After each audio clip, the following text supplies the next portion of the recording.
You're an imposter. Take that thing off and get out of the car right now, Deputy Earl Maddox shouted, pressing his baton against Maya Williams's forehead. Before Maya could answer, the jacket with the badge pinned to it was ripped off her body. Don't try to fool me, he snapped. I've seen people like you before. Maya Williams did not raise her hands higher. They were already visible. She did not step back. She did not argue over the badge lying in the red dirt beside her shoe. She looked at the dashboard clock. 7:06 in the morning. 39 minutes. That was how long Elijah Brooks had left before the sealed metal truck at Granger Scrapyard became a death chamber. 25 years old. State witness. Locked inside a tin-lined cargo box under extreme heat. Maya had the map. Maya had the medication. Maya had the only route that could get him help in time. And Deputy Earl Maddox had just taken control of the road. Step away from the vehicle, Maddox ordered. I am complying, Maya said. You are pretending. I am a state investigator. You are a young black woman in jeans wearing a badge jacket you have no right to touch. Maya looked him in the eye. That statement is being noted. Maddox gave a short laugh. Noted where? In your conduct. His smile disappeared. Maya kept her voice even. You have removed state-issued identification from my person. You have failed to state lawful cause for this stop. You are obstructing an active rescue operation. Maddox stepped closer. The baton stayed near her face, not striking, only threatening. You don't get to lecture me on law. I just did. His jaw tightened. In the back seat of the SUV, Samuel Whitaker sat with both hands resting in plain sight. He was an older man, in a brown jacket, quiet, watchful, and still unknown to Maddox. Maddox pointed the baton toward him. You. Keep your hands where I can see them. Samuel raised his palms slightly. They are visible. Do not speak unless I ask you. Understood. Maya shifted her attention back to the clock. 7:07 in the morning. 38 minutes. Deputy Maddox, Maya said, her voice dropping an octave. There is a 25-year-old witness named Elijah Brooks, trapped inside a sealed truck at Granger Scrapyard. He is at risk of heat stroke. I have his medication and the location map in this vehicle. If you delay us, you are interfering with a life-saving response. Maddox didn't answer. Instead, he lunged into the front seat, snatching her phone from the console, the audio recorder from the cup holder, and wrenching the keys straight out of the ignition in one violent motion. He tossed the keys onto the hood of his cruiser, just out of her reach. Vehicle secured. Communications seized for officer safety. You have now stripped a state official of her keys and equipment after being explicitly notified of a medical emergency, Maya stated, refusing to reach for the hood. You are creating a physical record of intentional delay. Maddox leaned in close. There is no record. Your phone is in my hand. Your recorder is in my pocket. There is no signal out here, and nobody knows where you are. You seem dangerously certain of that. Samuel spoke from the back seat, his tone entirely devoid of fear. Maddox whipped around. I told you to shut your mouth, old man. And I heard you. Samuel replied evenly. But I am choosing to observe how far you are willing to go. Maddox's jaw tightened. He expected panic, anger, or begging from both of them. He was getting a legal ledger. Maya saw his hesitation and pressed the advantage. You have been informed of the witness's name, age, location risk, and medical urgency, she said. You have also taken the medication and map out of reach by preventing vehicle access. If Elijah Brooks dies while you knowingly delay rescue, this stop becomes evidence in a homicide-related obstruction case. Maddox looked at the SUV. The look was quick, but Maya saw it. He knew. She pressed harder. You know who Elijah Brooks is? Maddox turned back. I know people make up stories when they get caught. Caught doing what? Impersonating law enforcement. You saw the badge. I saw a jacket. You tore it off before verifying it. I do not need to verify a costume. It is state property. Then the state should be more careful who it dresses up. Maya let the words sit. She wanted Samuel to hear them. She wanted Maddox to hear himself. Then she said, You just made this about race and authority. Maddox stepped close enough that she could smell coffee on his breath. Careful. No, Maya said. You be careful. For the first time, his eyes changed. Not fear, calculation. He looked at the torn jacket on the ground. He looked at the SUV. He looked at Samuel. Then, he looked at his watch. Maya caught it. 7:09 in the morning, 36 minutes. You keep checking the time, she said. Because you are wasting mine. No.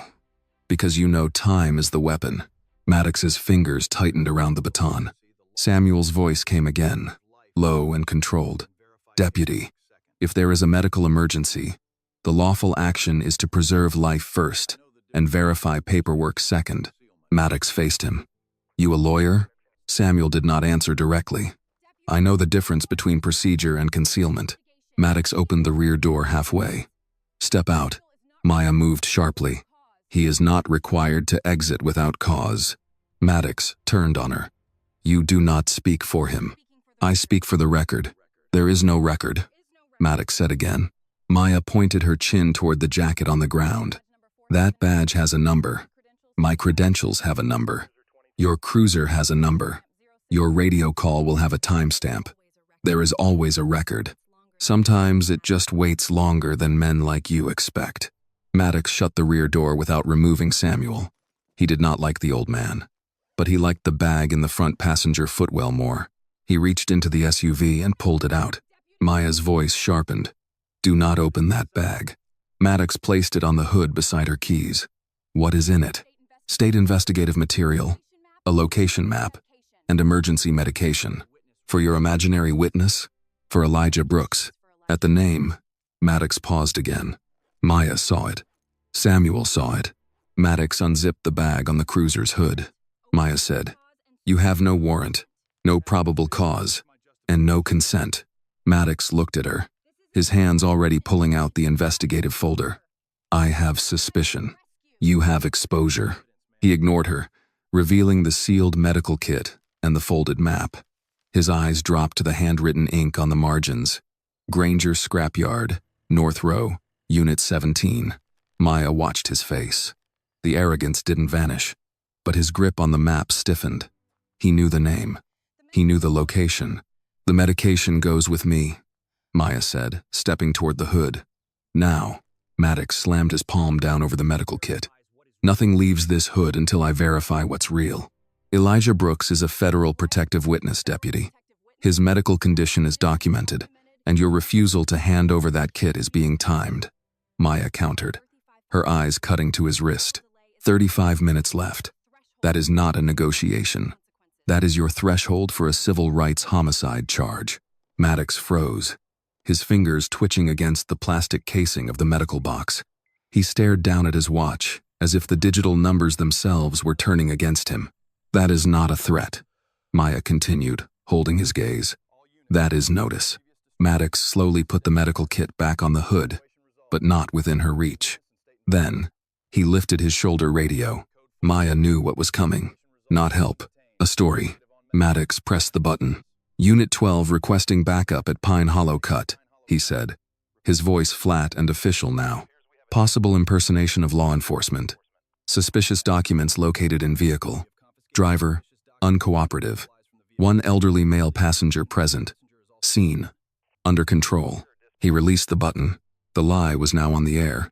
45 minutes earlier, Maya Williams was standing barefoot on the thin carpet of room 214 at the Pine Rest Motor Lodge, staring at a white button-down shirt hanging from the bathroom door. The shirt was pressed. Her dark slacks were folded over the chair. Her navy state jacket lay across the foot of the bed, badge pinned cleanly over the left side. The plan had been simple. Dress properly, meet Mr. Whitaker, downstairs, by 6:45. Drive to Red Clay County Sheriff's Office, and help begin the state takeover before the old guard could touch another file. Then her phone rang. Maya looked at the screen. The number was local, but not one saved in her contacts. She almost let it go to voicemail. Then, something in her training stopped her. Unknown calls before a takeover were rarely accidental. She answered. Maya Williams. A woman's voice came through, tight and breathless. Miss Williams? My name is Lorraine Brooks. Elijah is my nephew. They told me you were the one he was supposed to trust. Maya picked up her notebook from the nightstand. Mrs. Brooks. Slow down. Where is Elijah? I don't know. He didn't come home last night. He was supposed to meet with your people this morning. He said he had recordings. He said if something happened, I should call the number he left in the drawer. Maya was already moving. She pulled her shoes from under the bed. Did someone threaten him? He said Deputy Maddox knew. He said somebody inside the state office was talking. Maya stopped with one shoe in her hand. Who told him that? I don't know. He wouldn't say. He was scared. Lorraine's voice broke, but she forced it back together. Then, 20 minutes ago, I got a message. What did it say? Scrapyard. Tin truck. No air. Maya wrote the words exactly as spoken. Was there anything else? No. Just that. But Elijah has a medical kit here. He has episodes when he overheats, when he gets dehydrated too fast. The doctor said he can crash hard. Miss Williams, it's already hot out there. Maya looked at the small motel television. The local weather crawl at the bottom of the screen showed a heat advisory for Red Clay County. 97 degrees expected before noon. Dangerous heat index. By mid-morning. What scrapyard? Maya asked. Granger. The old one off County Road 9. Elijah worked there one summer. He said if they ever tried to hide something, that place had rows of sealed truck boxes nobody checked anymore. Do you have a map? Yes. He drew one for me months ago. I thought he was being paranoid. Lorraine swallowed hard. He wasn't, was he? Maya did not lie to people in fear. No, ma'am. He was being careful. I have the map. I have the medicine. I can meet you. Stay where you are. I'll come to you. Text me the address. There isn't time. I know. That's why I'm coming now. Maya ended the call and grabbed the navy jacket off the bed. She did not change into the white shirt. She did not put on the slacks. She shoved her feet into running shoes, pulled the jacket over her t-shirt, checked that the badge was secure, and took her go bag from the chair. Her coffee sat untouched beside a half-wrapped biscuit from the diner next door. She left both behind, in the parking lot. Samuel Whitaker was already waiting beside the dark SUV. He looked like a man who had been ready before anyone called. Brown jacket, gray shirt, no visible badge, no panic, no wasted motion. Maya unlocked the doors. We have a problem. Samuel opened the rear door instead of the front. Tell me while we move. Elijah Brooks is missing. His aunt got a message. Scrapyard. Tin truck. No air. She has medication and a map. Samuel paused only long enough to meet her eyes. How long? If he's sealed in a metal cargo box in this heat, maybe 45 minutes before we lose the window. Maybe less. Then we pick up the kit first. Maya got behind the wheel. You're sure? Evidence can wait 12 minutes. A living witness cannot. She started the SUV. You always answer that fast. Only when the answer is obvious. Maya pulled out of the motel lot and headed toward Lorraine Brooks's house on the east edge of town.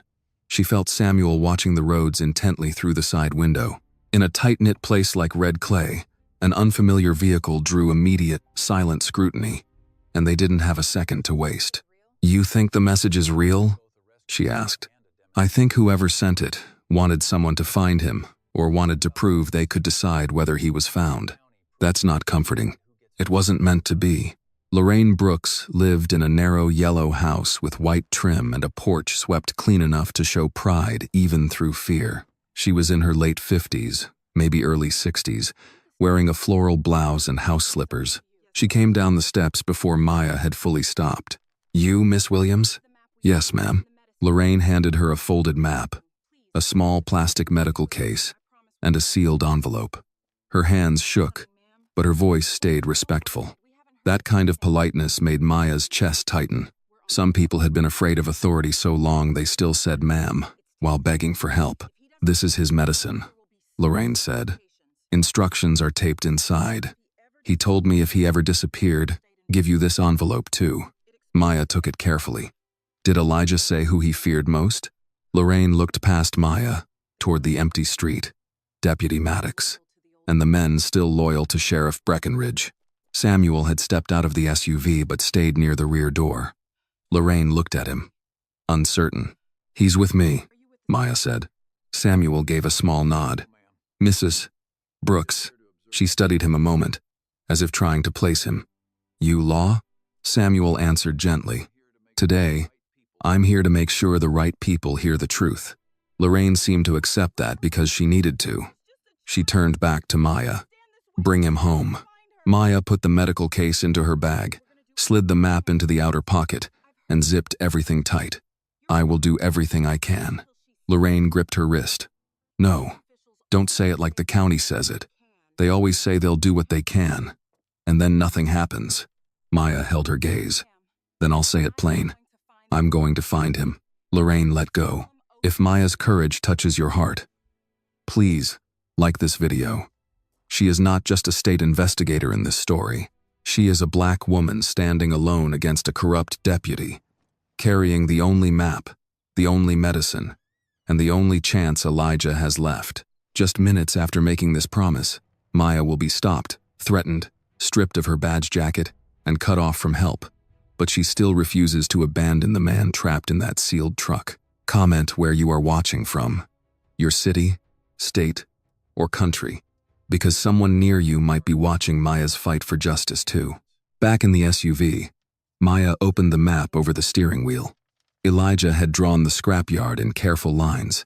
Front gate, office trailer, crushed car rows, old cargo units. One mark was circled twice in black ink. North row, Unit 17. Samuel looked over the seat. Can you get there without going through town? Route 16 to County Road 9. Fastest way. Any dead spots? Maya hesitated. Pine Hollow Cut. Maybe 2 miles of no service. Samuel's eyes stayed on the map. That is where I would stop you. Maya looked at him in the mirror. That sounded specific. It was. You think Maddox knows we're moving? I think Elijah believed there was a leak. I think Lorraine confirmed it without knowing she did. And I think if a man like Maddox has one advantage, he will try to make it look like procedure. Maya checked the dashboard clock. 6:45 in the morning.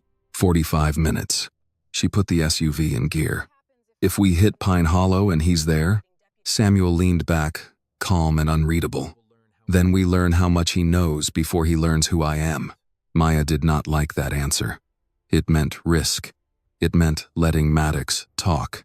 It meant letting him believe he had control. But she understood the reason. Some corruption could not be argued into the light. It had to reveal itself. She drove toward Route 16 with the medical kit in her bag, the map beside it, and the old man silent in the back seat. 12 miles away, in a quiet state office, a call was already being placed. Black female driver, the informant whispered into the receiver. Dark SUV, state jacket over street clothes. She has the map and the medication. Route 16. Before 7. On the other end of the line, Deputy Earl Maddox hung up, adjusted his utility belt, and waited where the phones went dead. Maya kept both hands steady on the wheel as Route 16 opened ahead of her. The SUV moved past the last strip of town, beyond the dollar store, the closed barber shop, and the small white church with a sign that read, Sunday service at 10. After that, the road narrowed into county land. Samuel sat behind her, quiet again. That silence was beginning to feel intentional. Maya checked the rearview mirror. You knew where he would stop us. I knew where I would stop us if I were trying to keep someone from making a call. That is not the same as an answer. No, Samuel said. It is not. Maya looked back to the road. Mr. Whitaker, I am carrying a witness's medication, a location map, and state investigative files.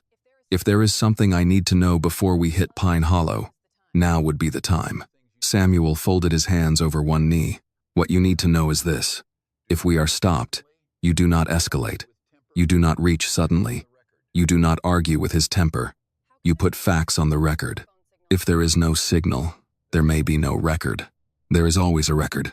He said it with such certainty that Maya glanced back again. You keep saying that. Because men like Maddox survive by convincing people nothing is being kept. No audio, no video, no witness, no paperwork. That is how they train fear into a county. You talk like you know him. I know the type. That is not an answer either. Samuel gave no apology. It is the answer I can give you right now. Maya did not like it, but she let it stand. She had learned early in state work that some men did not withhold information because they doubted you.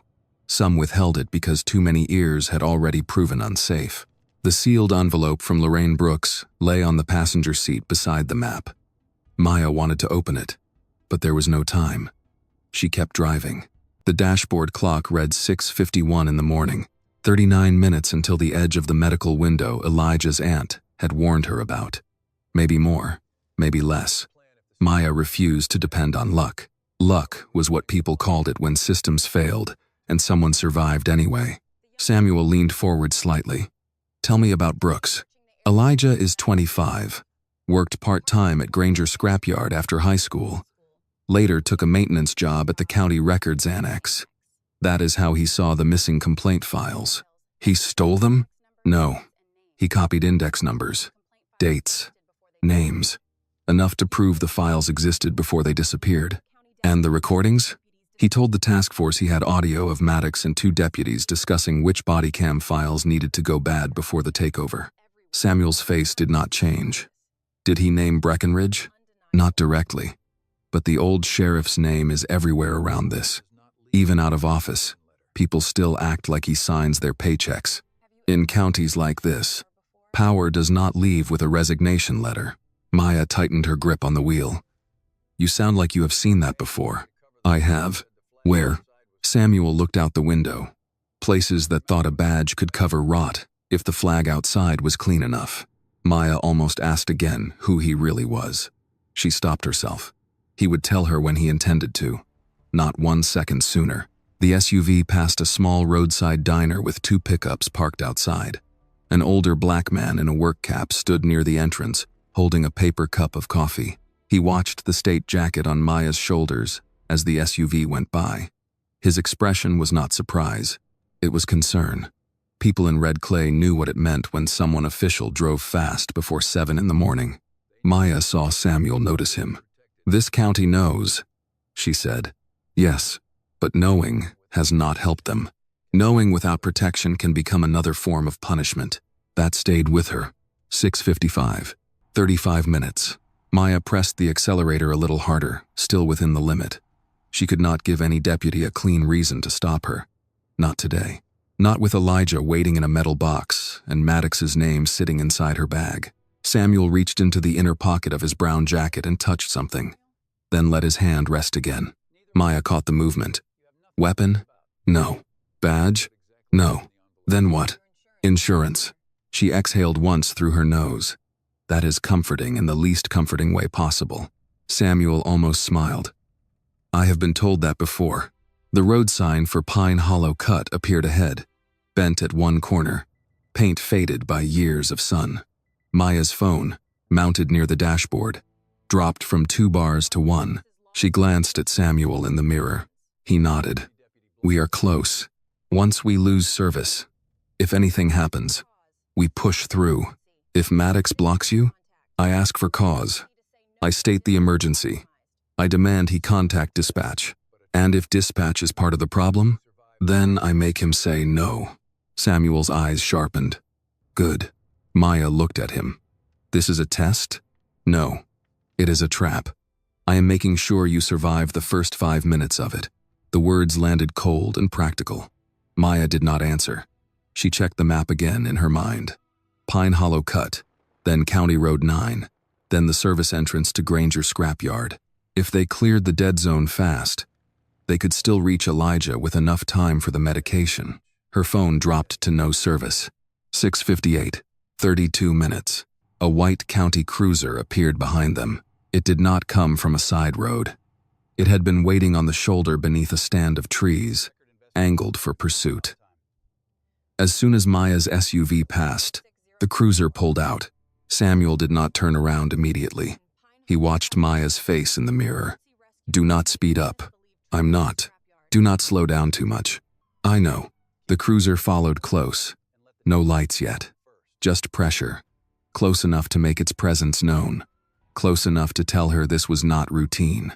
Maya kept her speed at 53 and a 55. The cruiser moved closer. Samuel said, Name the road. Route 16. Pine Hollow Cut. Red Clay County. Time: 6:59. Purpose: emergency rescue of Elijah Brooks, state witness. Believed trapped at Granger scrapyard. Good. Keep your hands visible when you stop. Let him be wrong first. The lights came on. Blue and red filled the rearview mirror. Maya signaled immediately and pulled onto the narrow shoulder. She chose the widest section available, but the cruiser angled behind her, boxing her in tighter than necessary. Samuel looked at the phone on the dash. Still no service. Maya put the vehicle in park. 7 o'clock in the morning. 30 minutes. She turned off the engine but left the keys in place. Both hands went to the top of the steering wheel. Samuel's hands rested open on his knees. Maya looked at him in the mirror. Last chance to tell me who you are. Samuel's eyes stayed on the approaching deputy. Not yet.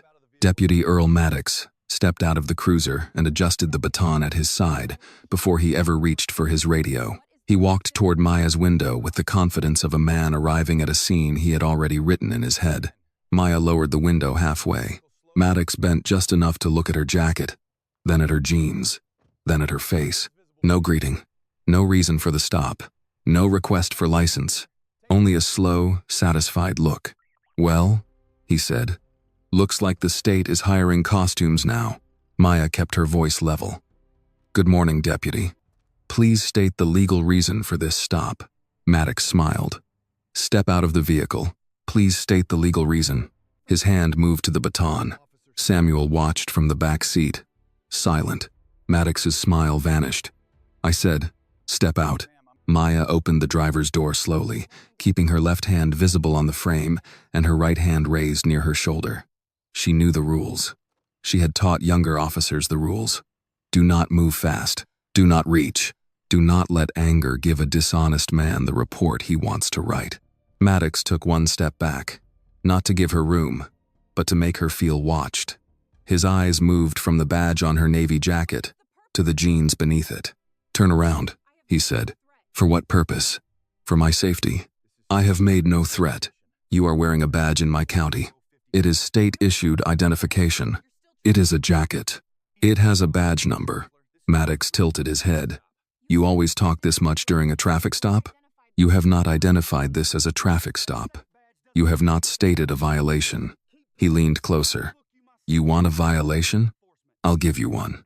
Impersonating law enforcement. Maya looked at the dashboard clock through the open door. 7:01 in the morning. 29 minutes. Elijah Brooks is trapped in a sealed truck at Granger scrapyard. She said, he needs emergency medical intervention. I am requesting immediate permission to proceed or immediate contact with dispatch for medical rescue. Maddox's expression barely changed, but his eyes did. They moved once toward the passenger side floorboard where her bag sat. Maya caught it. He already knew there was something in the bag. Hands on the roof, Maddox said. I am not resisting. I am asking you to preserve life. Hands on the roof. Maya placed both palms on top of the SUV. The metal was already hot. She kept her face still. From the back seat, Samuel spoke through the open window. Deputy, she has given you notice of a medical emergency. The correct action is to relay the location. Maddox turned toward him. Old man, I don't know who you think you are, but you are about 2 words away from standing next to her. Samuel's answer was calm. Then let those 2 words be carefully chosen. Maddox stared at him. He did not like the old man's composure. He looked back at Maya and pointed the baton at her chest. Take off the jacket. No. His eyebrows lifted. No? That jacket is state property. You have no lawful basis to seize or damage it. I said take it off, and I said no. For a second, Maddox seemed pleased. He had found the word he needed. Refusal to comply, he said. Maya answered immediately. Refusal of an unlawful seizure. Maddox's hand shot forward. He grabbed the front of the navy jacket where the badge was pinned and yanked. The fabric pulled hard across Maya's shoulders. She kept her hands on the roof. He yanked again, twisting the collar down one arm. The badge scraped against the zipper. The left seam tore open with a sharp rip. Samuel moved inside the SUV. Maddox snapped the baton toward him. Stay seated. Samuel stopped, but his eyes locked on Maddox's hand. Maya's voice stayed level. You are damaging state property. Maddox pulled the jacket the rest of the way off her shoulders and threw it to the ground beside the front tire. The badge struck the dirt face up. Now, he said, we can see what you really are. Maya lowered her hands from the roof only after he stepped back. She did not reach for the jacket. She looked at the clock. 7:02 in the morning, 28 minutes. You have destroyed or damaged state-issued identification during an active rescue operation, she said. You have been notified again of the medical risk to Elijah Brooks. Maddox gave her a hard smile. Keep saying that name. You already know it. That landed. Not loudly. Not visibly. But it landed. Maddox's hand moved to the open driver's door. He leaned in and grabbed her phone from the console. Maya stepped forward half an inch. Do not seize that. He held it up. Officer safety. That phone is needed to coordinate rescue. No service. You knew that before you stopped us. Maddox slipped the phone into his shirt pocket. Then, he reached for the small audio recorder in the cup holder. That is state equipment, Maya said. Was. He pocketed it too. Then he reached across the steering column, twisted the key, and pulled it from the ignition. The SUV chimed once. Maya looked at the keys in his hand. That was the real seizure. The jacket was humiliation. The phone was isolation. The recorder was silence. The keys were time. Vehicle secured, Maddox said. He walked back to his cruiser and placed the keys on the hood. In full view. Out of reach. Maya did not move toward them. You are preventing transport to an endangered witness, she said. I'm preventing a suspect from fleeing. I have not been charged. You're working on it. Samuel spoke again. Deputy, if you believe there is a crime, preserve the scene and call a supervisor. If you believe there is a medical emergency, transmit the location. Doing neither is a choice. Maddox pointed at him without looking away from Maya. He, your lawyer? Maya answered before Samuel could. He is a passenger. Convenient. Lawful. Maddox laughed under his breath and moved to the passenger side door. Maya shifted to block him. He raised the baton between them. Do not make this harder than it needs to be. You do not have consent to search. I don't need consent. You need probable cause. I have suspicion. Suspicion is not a warrant. He opened the passenger door and pulled the bag from the floorboard. Maya's body went still. The map was in that bag. The medical kit was in that bag. Elijah's chance was in that bag. Deputy Maddox, she said. Each word measured. Do not open that bag. He set it on the hood of his cruiser beside the keys. Why?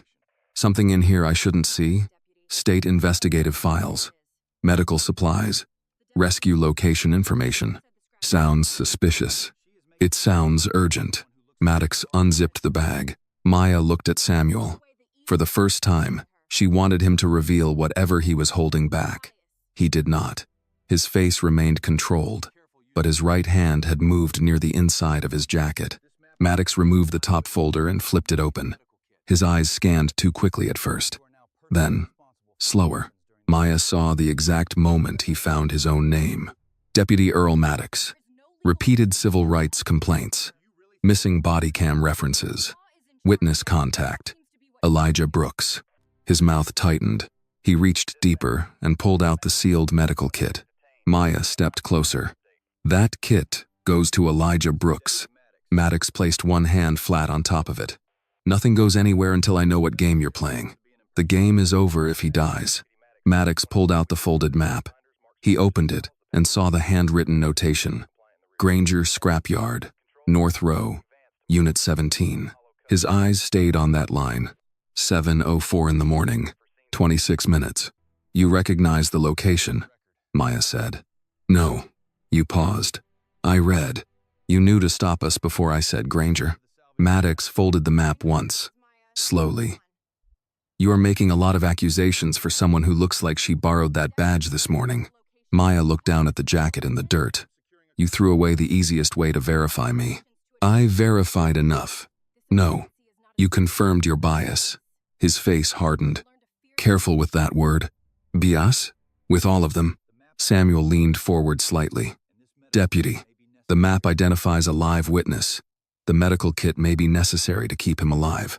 You are now personally responsible for what happens during the delay. Maddox turned toward the open rear door. Step out. Samuel did not move. Maya said, "There is no legal basis to remove him." Maddox looked back at her. "You really think you're in charge?" "No," Maya said. "I think the law is.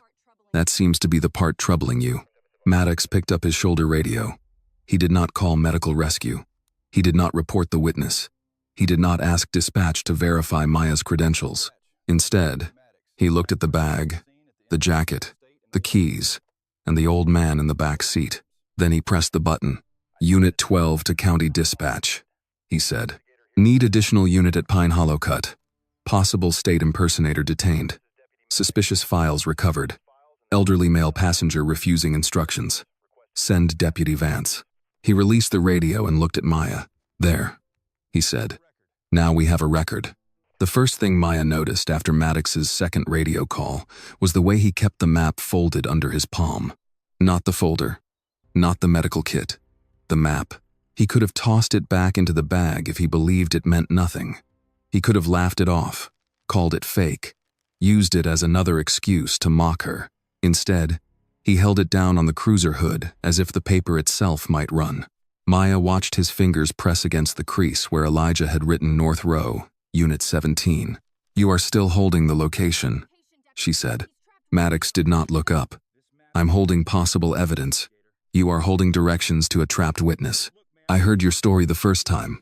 It is not a story. It is notice." Maddox's eyes lifted. "You like that word. You should learn to fear it."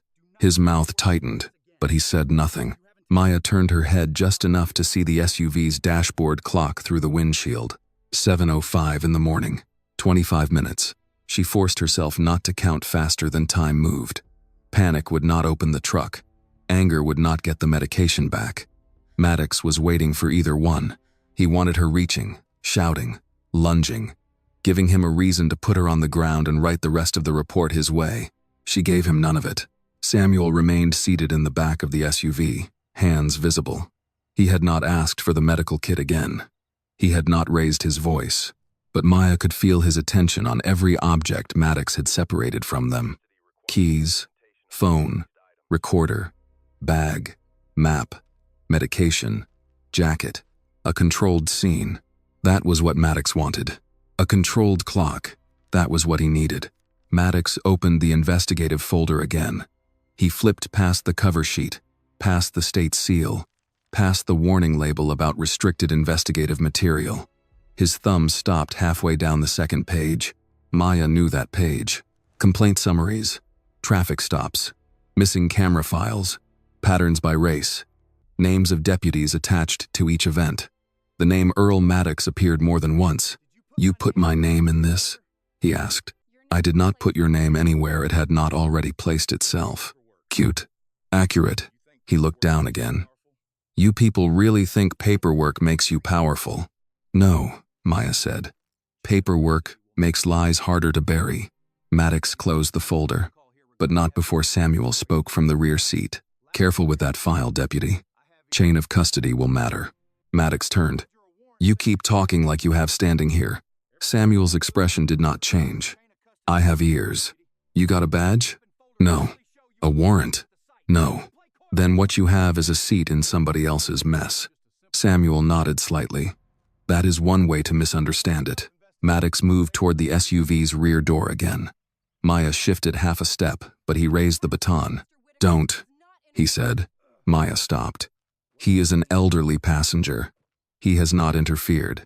Maddox opened the rear door fully. "Out." Samuel looked at Maya first, not Maddox. It was brief, but she understood the instruction. Let him choose. Samuel stepped out slowly. He kept his palms open. He stood upright beside the SUV, calm enough to make Maddox look louder than he was. Maddox pointed him toward the front of the cruiser. "Stand there," Samuel complied. Maya moved her eyes to the clock again. 7:06 in the morning, 24 minutes. "That medical kit has to move," she said. Maddox ignored her and looked Samuel up and down. "What are you, her grandfather?" "No." "Pastor?" "No." "Lawyer?" Samuel paused. "Not today." Maddox gave a thin smile. Not today. That's a strange answer. It was a precise one. Maddox did not like that. He stepped closer to Samuel. You think because you speak slow, I'm supposed to be impressed? No. Good. Maya cut in. Deputy, you are wasting time you have been told may determine whether Elijah Brooks lives or dies. Maddox turned back to her. You keep bringing up Brooks, like saying his name scares me. It should. You don't know what scares me. I know what you keep checking. His eyes flicked to his watch before he stopped himself. Maya saw it. Samuel saw it. Maddox knew they saw it. His face hardened. You are both going to stand right there until Deputy Vance gets here. And Elijah? If he exists, he can wait. Maya's voice sharpened. A sealed metal truck under a heat advisory is not a waiting room. Maddox leaned over the hood and tapped the medical kit. Then I guess you should have called someone before driving through my county pretending to be somebody. I did call someone. The answer made him pause. Maya did not explain. It was not true in the way he might think, but it was true enough. Lorraine had called her. Elijah had prepared the envelope. Samuel sat in the back seat, with whatever secret he carried. Maddox was not the only person who had planned for this road. He looked at the kit again, then at the map, then folded the map tighter and slid it under the folder. Maya said, "Do not conceal that map. I am organizing evidence. You are separating rescue materials from the person authorized to use them. I'm separating lies from criminals. Then start with your report." Maddox's hand hit the hood hard enough to make the keys jump. Enough. Maya did not flinch. Samuel spoke quietly. Deputy, every time you respond to a medical warning with a control tactic, you narrow your defense. Maddox pointed at him. You are very close to obstruction. Samuel said, No, I am very close to witnessing it. Before Maddox could answer, a second cruiser appeared down the road. Maya watched it approach in the side mirror. It came fast, then slowed as it neared the scene. The vehicle stopped behind Maddox's cruiser. A younger deputy got out, one hand resting near his belt, his eyes moving over everything before his mouth formed a word. Deputy Carl Vance. Maya knew him from the file. Early 30s, 6 years in the department. Fewer complaints than Maddox, but present during several stops where reports later changed. Not the worst man in the folder. Not clean either. Vance walked up carefully. Earl? Maddox answered, without looking away from Maya. Possible impersonator. Claims she's state. Had suspicious files and a fake badge jacket. Vance's eyes dropped to the jacket on the ground. The badge was visible. He looked at it longer than Maddox wanted. Maddox snapped. Don't stare at it. Secure the scene. Vance looked at Maya, then Samuel, then the items on the hood. Keys, folder, medical kit, folded map. Maya spoke before Maddox could fill the silence. Deputy Vance. My name is Maya Williams. I am a state investigator. I have notified Deputy Maddox that Elijah Brooks, age 25, is trapped in a sealed truck at Granger Scrapyard and requires emergency medical intervention. Deputy Maddox has seized the vehicle key, my phone, my recorder, the location map, and the medication. Maddox laughed. See? She rehearsed it. Maya kept her eyes on Vance. You are now on notice too. Vance swallowed. Notice of what? That a living witness may die if rescue is delayed. Maddox stepped between them. Do not answer her questions. She asked me nothing, Vance said. The words came out before he could stop them. Maddox turned slowly. What? Vance lowered his eyes. I said she didn't ask a question. For the first time, the balance at the roadside shifted by an inch. Maddox felt it. He picked up the folder and shoved it against Vance's chest. Read that, he said. Then tell me whether this looks normal. Vance opened the folder. His eyes moved over the state seal, the complaint index, the restricted marking. He looked at Maya again, differently now. Maddox pointed to the jacket. She had that on when I stopped her. Jeans underneath. No unit car. No local clearance. Wouldn't identify properly. I did identify, Maya said. Maddox ignored her. Then she started spinning some story about a witness. Vance looked at the medical kit. What's that? Part of the story, Maddox said. Maya answered over him. Emergency medication for Elijah Brooks. Vance's eyes flicked to the name on the folder. Brooks is in this file. Yes, Maya said. And he is missing. Maddox grabbed the folder back. Don't get pulled into her script. Vance looked down at the jacket again. Earl, this badge has a state number. Maddox's face went still. I said, secure the scene. Vance hesitated. Did dispatch verify the badge? I don't need dispatch to tell me what I saw. Maya said. He did not call dispatch to verify me. He did not call medical rescue. He called you. Vance looked at Maddox. That was when Maya saw it. The first crack. Not courage yet. Not defiance. Just the beginning of doubt. Maddox saw it too, and his voice dropped. Carl, step over here. Vance obeyed, but not quickly. Maddox leaned close enough that Maya could not hear every word. But she heard enough. Do your job. She's trying to bury this department. Vance's answer was low. Or someone is trying to bury that witness. Maddox stared at him. The road went tight with silence. Then Maddox smiled, but it was no longer aimed at Maya. It was aimed at Vance. You need to decide what side you're on. Vance looked at the medical kit, then the keys, then the clock inside Maya's SUV. 7:09 in the morning. 21 minutes, Maya said quietly. Deputy Vance. That is how long he has left. Vance did not answer, but he did not look away from the clock. Maddox turned away from Vance, as if the younger deputy had said nothing worth hearing. That was how he handled hesitation. He treated it like a stain he could wipe off with rank, volume, and the weight of habit. He picked up the medical kit again and held it between two fingers. You said this is medicine. Maya kept her eyes on the box. Emergency injection. Instructions are inside. It belongs with Elijah Brooks. And you expect me to believe a state investigator just happened to be driving around with medicine for a witness? I picked it up from his aunt. Convenient. Necessary. Maddox opened the plastic latch. Maya's voice cut through the air. Do not break the seal unless you are administering it or transferring it to medical personnel. He stopped, but only halfway. Now you're a doctor too? No. I know chain of custody. I also know medical necessity. Vance looked at the kit. Earl, if that's medication, maybe we should radio EMS and let them verify. Maddox looked at him slowly. EMS? For a man nobody has seen? For a named witness with a location, Maya said. Granger Scrapyard, North Row, Unit 17. You have heard it twice now. 3 times, Samuel said quietly. Maddox turned toward him. You keeping count? Samuel nodded. Someone should. Maddox shut the medical kit and set it back on the hood. He did not give it to Maya. He placed it beside the keys, still out of reach. Maya looked at the dashboard clock through the windshield. 7:10 in the morning, 20 minutes. She spoke with deliberate clarity. Deputy Maddox, you have retained the vehicle key, the communication devices, the location map, and the emergency medication for 10 minutes after notice. You have refused to verify my credentials. You have refused to contact medical rescue. You have refused to relay the witness's location. You have damaged state property and seized investigative material without consent. Maddox folded his arms. You finished? No. Vance looked at her. Maya continued. If Elijah Brooks dies, the question will not be whether you understood the risk. The question will be why you continued delaying after being told exactly what the risk was.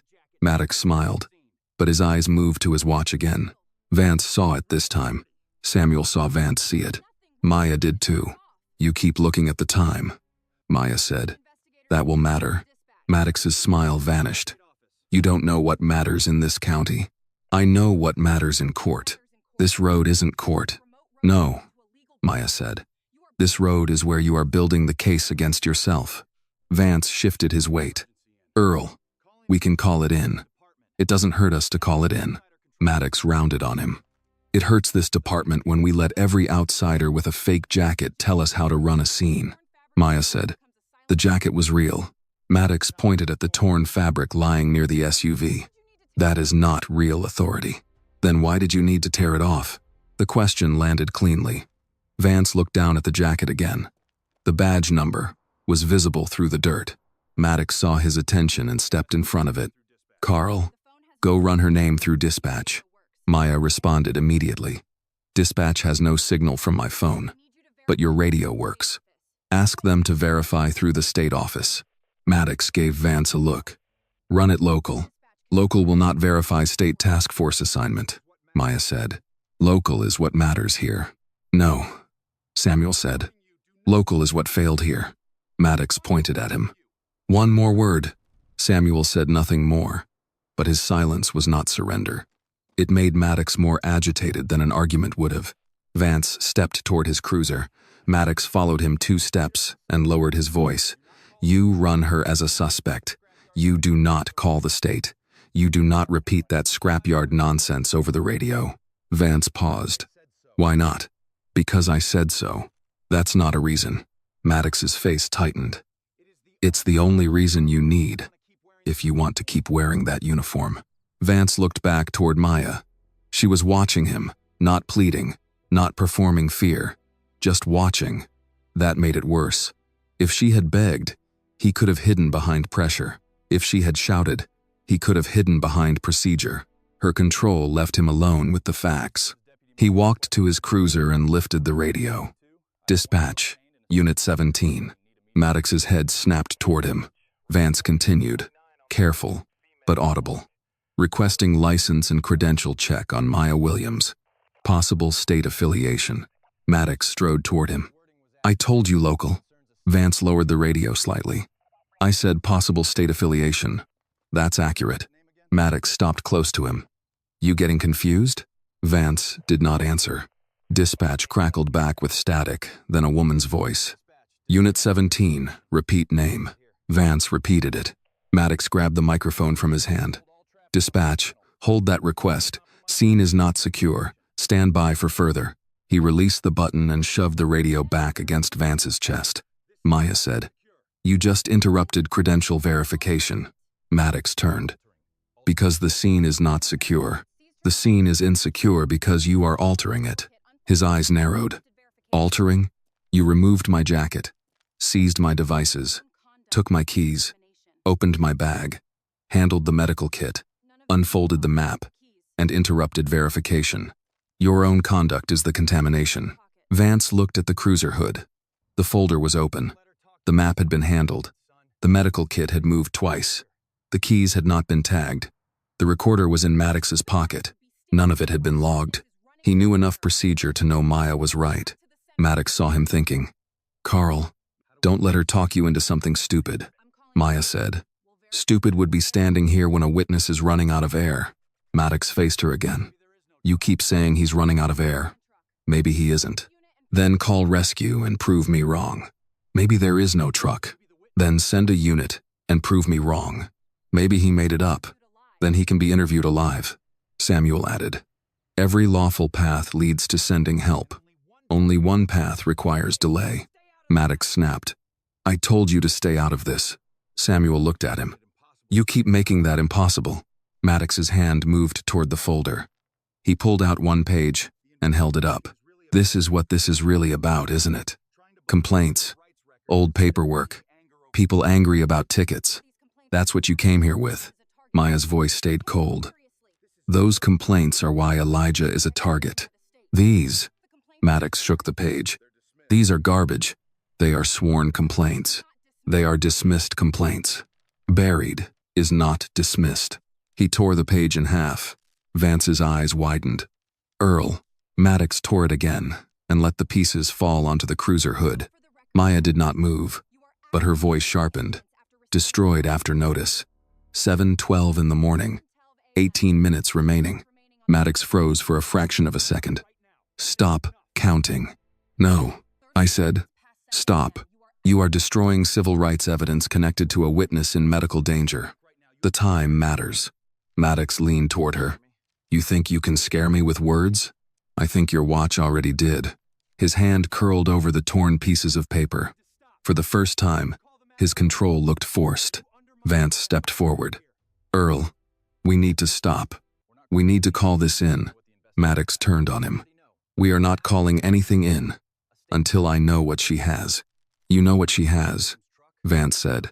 A map, medicine, a state file, a witness name, Maddox stared at him with open warning.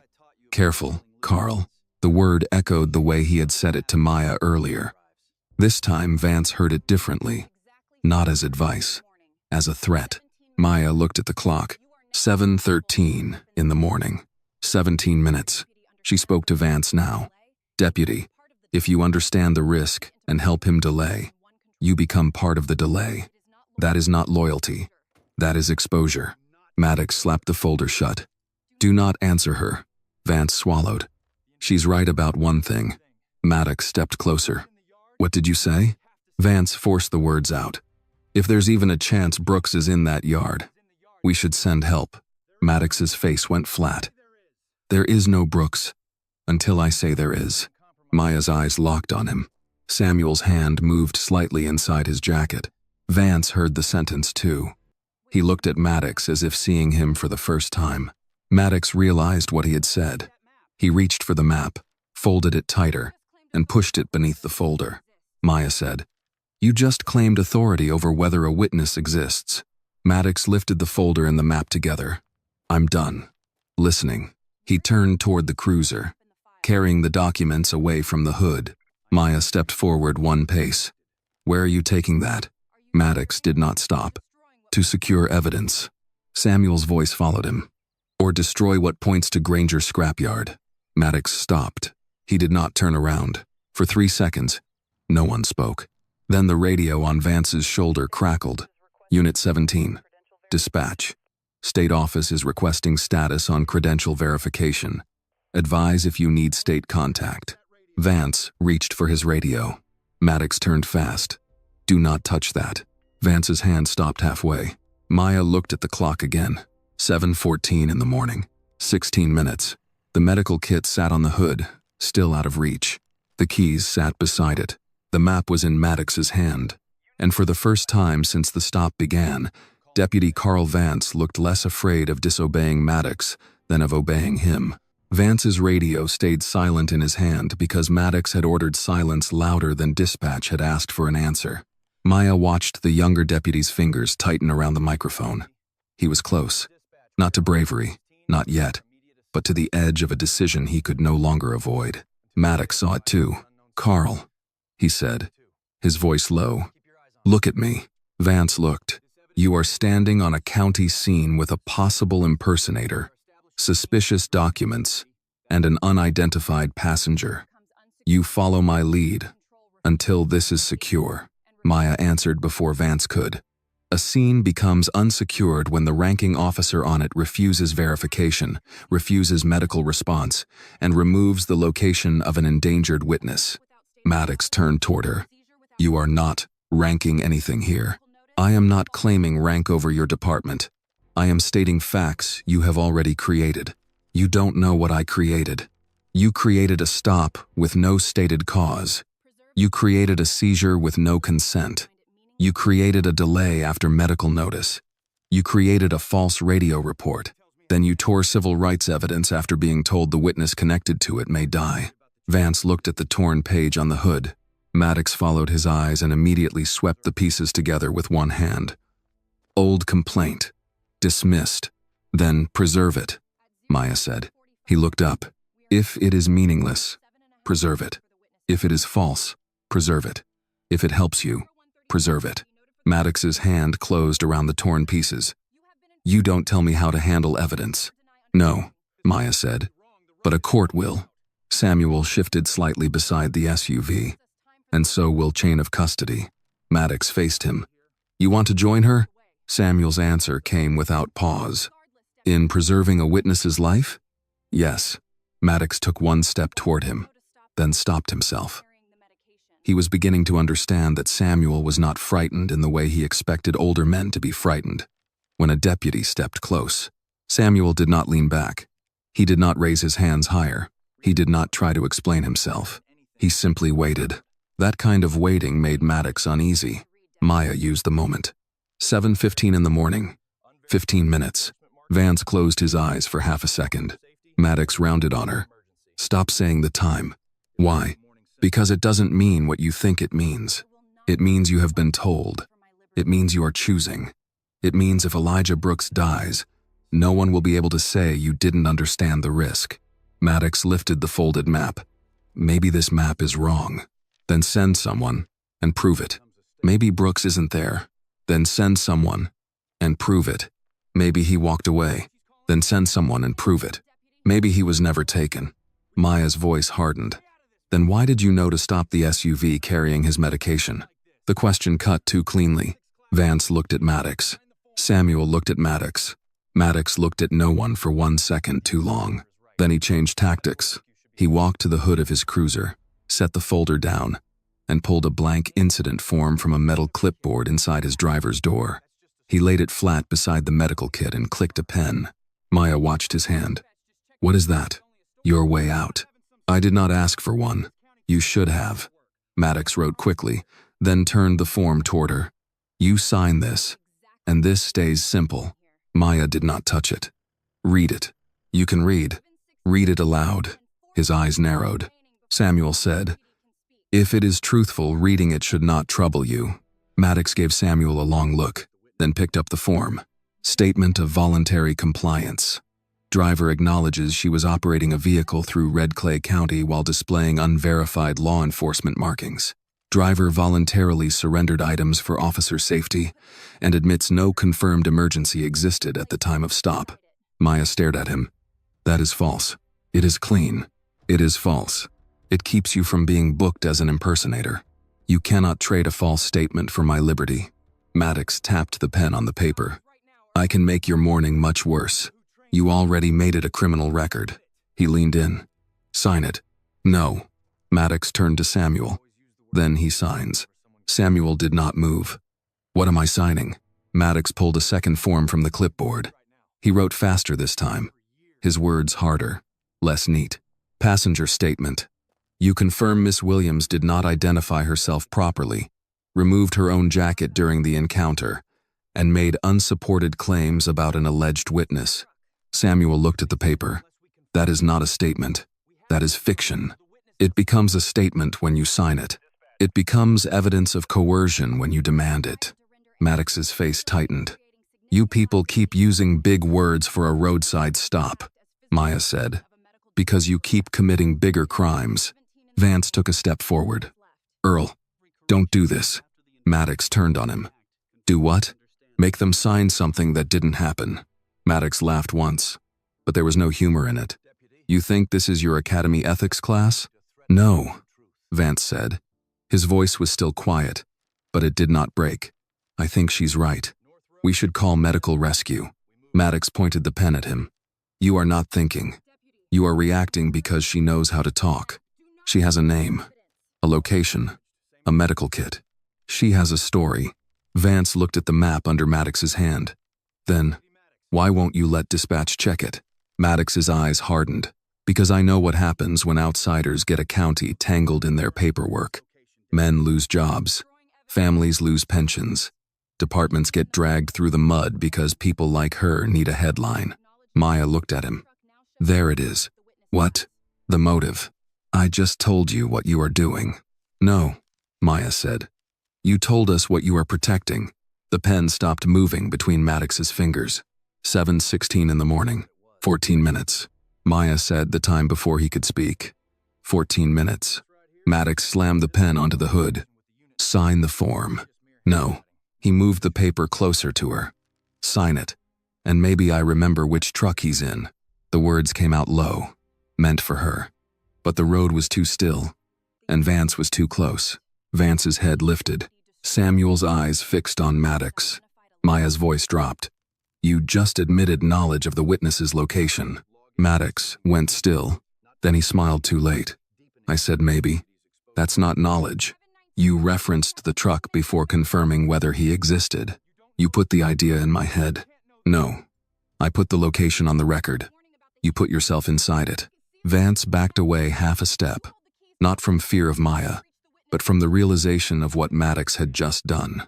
Maddox saw that movement and snapped. Carl, get over here. Vance did not move. Now. Vance swallowed. Earl, we need to stop. The words changed the entire scene. Maddox looked at him as if Vance had switched uniforms in front of him. You need to remember who trained you. I do. Then act like it. I am. Maddox's face darkened. Careful. Vance looked at the medical kit. You said that to her. You said it to me.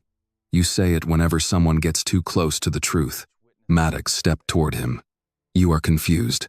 No, Vance said, and the word surprised even him. I think I've been confused for years. Maya did not interrupt. This was Vance's line to cross, and no one could carry him over it. Maddox lowered his voice. You want to throw away your career for her? Vance looked at Maya, then Samuel, then the torn jacket. This isn't about her. Maddox laughed under his breath. That's exactly what she wants you to think. Vance pointed to the medical kit. It's about him. Brooks. The man in the truck. Maddox's eyes narrowed. There is no man in the truck unless we confirm it. Then let me confirm it. No. Why? Because I gave you an order. Vance finally raised his radio again. Maddox moved fast, stepping close and pressing his hand down over Vance's wrist. No strike, no struggle, just control. Do not key that radio, Maddox said. Vance looked down at Maddox's hand, then back at his face. Maya spoke clearly. Physical prevention of a medical dispatch request.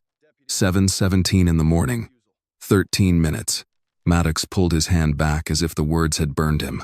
Samuel's voice stayed even. Deputy Maddox, each correction you make after she names the act confirms you understood it. Maddox turned toward him. I am done with you. He grabbed the second form, shoved it against Samuel's chest, and held out the pen. Sign. Samuel looked at the paper, then at Maddox. No. Maddox's voice dropped. You want to be charged with obstruction too? Samuel leaned closer, just enough that only the four of them seemed to exist. You do not have enough authority here to threaten me with the truth. Maddox stared at him. For a moment, Maya saw something in Maddox's face she had not seen before. Uncertainty. Not enough to stop him. Enough to make him dangerous in a different way. He snatched the form back and returned to the hood. He took the folded map, opened it, and found the marked corner again. His thumb pressed over North Row, Unit 17. Maya stepped forward. Do not damage that map. Maddox looked at her. Still giving orders? I am giving notice. Then notice this. He tore off the corner. Vance said, Earl. Maddox held the torn piece up between two fingers. Paper tears. People lie. Cases fall apart. Maya's face did not change. Her voice did. 7:18 in the morning. 12 minutes. You have destroyed location data after acknowledging possible knowledge of the witness's truck. If Elijah Brooks dies, that tear becomes intent. Maddox looked at the torn corner in his hand. For the first time, he seemed to understand that every move he made to erase the road was making it clearer. Maya did not look at the torn corner first. She looked at Maddox's hand. His fingers were still pinched around the piece of paper. He had meant to make the map weaker. Instead, he had made his own intention visible. Vance stared at the torn corner. Earl. That was the marked section. Maddox lowered his hand. It was a corner of a map. It had the unit number. It had handwriting. It had the location. Maddox turned on him. You are starting to sound like her. Vance did not answer quickly. That mattered. Earlier, he would have apologized, looked down, corrected himself. Now he looked at the map, then the medical kit, then the keys on the hood. Maya saw him putting the chain together. The witness, the location, the medicine, the delay, the torn map, the false statement, the radio silence. She stepped closer. Not enough to reach the hood, only enough to force Maddox to look at her. Deputy Vance is correct. You destroyed the marked section after being told it identifies a live witness. Maddox held up the torn piece. Then, I'll keep it as evidence. No, Maya said. You separated it from the map after announcing control of the scene. That makes it an act, not preservation. Samuel's voice followed, level and exact. If you intended to preserve it, you would have photographed it, logged it, and sealed it. You tore it by hand. Maddox looked at him with open dislike. You have an opinion about everything, Samuel said. Only the parts you keep mishandling. 7:19 in the morning. 11 minutes. Maya named it. 11 minutes. Maddox slammed the torn piece onto the hood. You do not know that. I know what his aunt was told by his doctor. I know the heat advisory. I know the truck is sealed. I know he needs that medication. I know you are holding the keys to the only vehicle on scene that can get there now. You don't know he's alive. Then you are delaying the only chance to find out. Vance reached toward his radio again. Maddox saw it immediately. Carl. Vance stopped. But this time he did not drop his hand. We can send a unit to Granger without releasing her. No. We can keep them here and still call medical rescue. No. We can ask dispatch to contact EMS. No. Vance's voice changed. Why not? Maddox stepped toward him. Because this is my scene. No, Vance said, quieter than before. That is not an answer. Maddox's face hardened. You want the answer? Fine. Because if we call every time some outsider waves a paper and says emergency, we give them control. We lose the scene. We lose the department. We lose everything men built here before you were old enough to wear that uniform. Maya seized the sentence. Everything men built here includes missing complaints and a witness locked in a truck. You don't know who locked him anywhere. You know enough to stop the medication. Maddox pointed at her. You keep your mouth shut. No. The word was clean and final. For a moment, Maddox seemed ready to close the distance again. But Samuel took one deliberate step forward. Not threatening, not fast, just present. Maddox noticed. You want to step in front of her? Samuel said. I want you to step away from the medicine. Maddox gave a controlled laugh. There it is. The old man finally wants to play hero. I want the witness alive. You don't even know him. I know what happens to counties that start deciding which witnesses deserve air. The sentence struck Vance harder than it struck Maddox. Maya saw it in his face. Vance was no longer thinking about red clay politics. He was imagining Elijah Brooks inside the truck. No radio, no water, no way out. A 25-year-old man whose testimony had become inconvenient. Maya turned to him. Deputy Vance, listen carefully. If you do nothing after hearing this, you will not be treated as a man who arrived late to a confusing stop. You will be treated as an officer who understood a medical emergency and helped suppress response. Vance swallowed. I didn't know before. You know now. Maddox cut in. She is threatening you. Maya did not look at Maddox. I am warning him. Vance's eyes moved to the medical kit. What happens if he doesn't get it? Maya answered directly. Heat distress can become organ failure, confusion, collapse, seizure, cardiac event. If he is locked in a sealed metal truck, every minute raises the risk. That kit may stabilize him long enough for paramedics to transport him. Vance looked at Maddox. You heard that, Maddox said.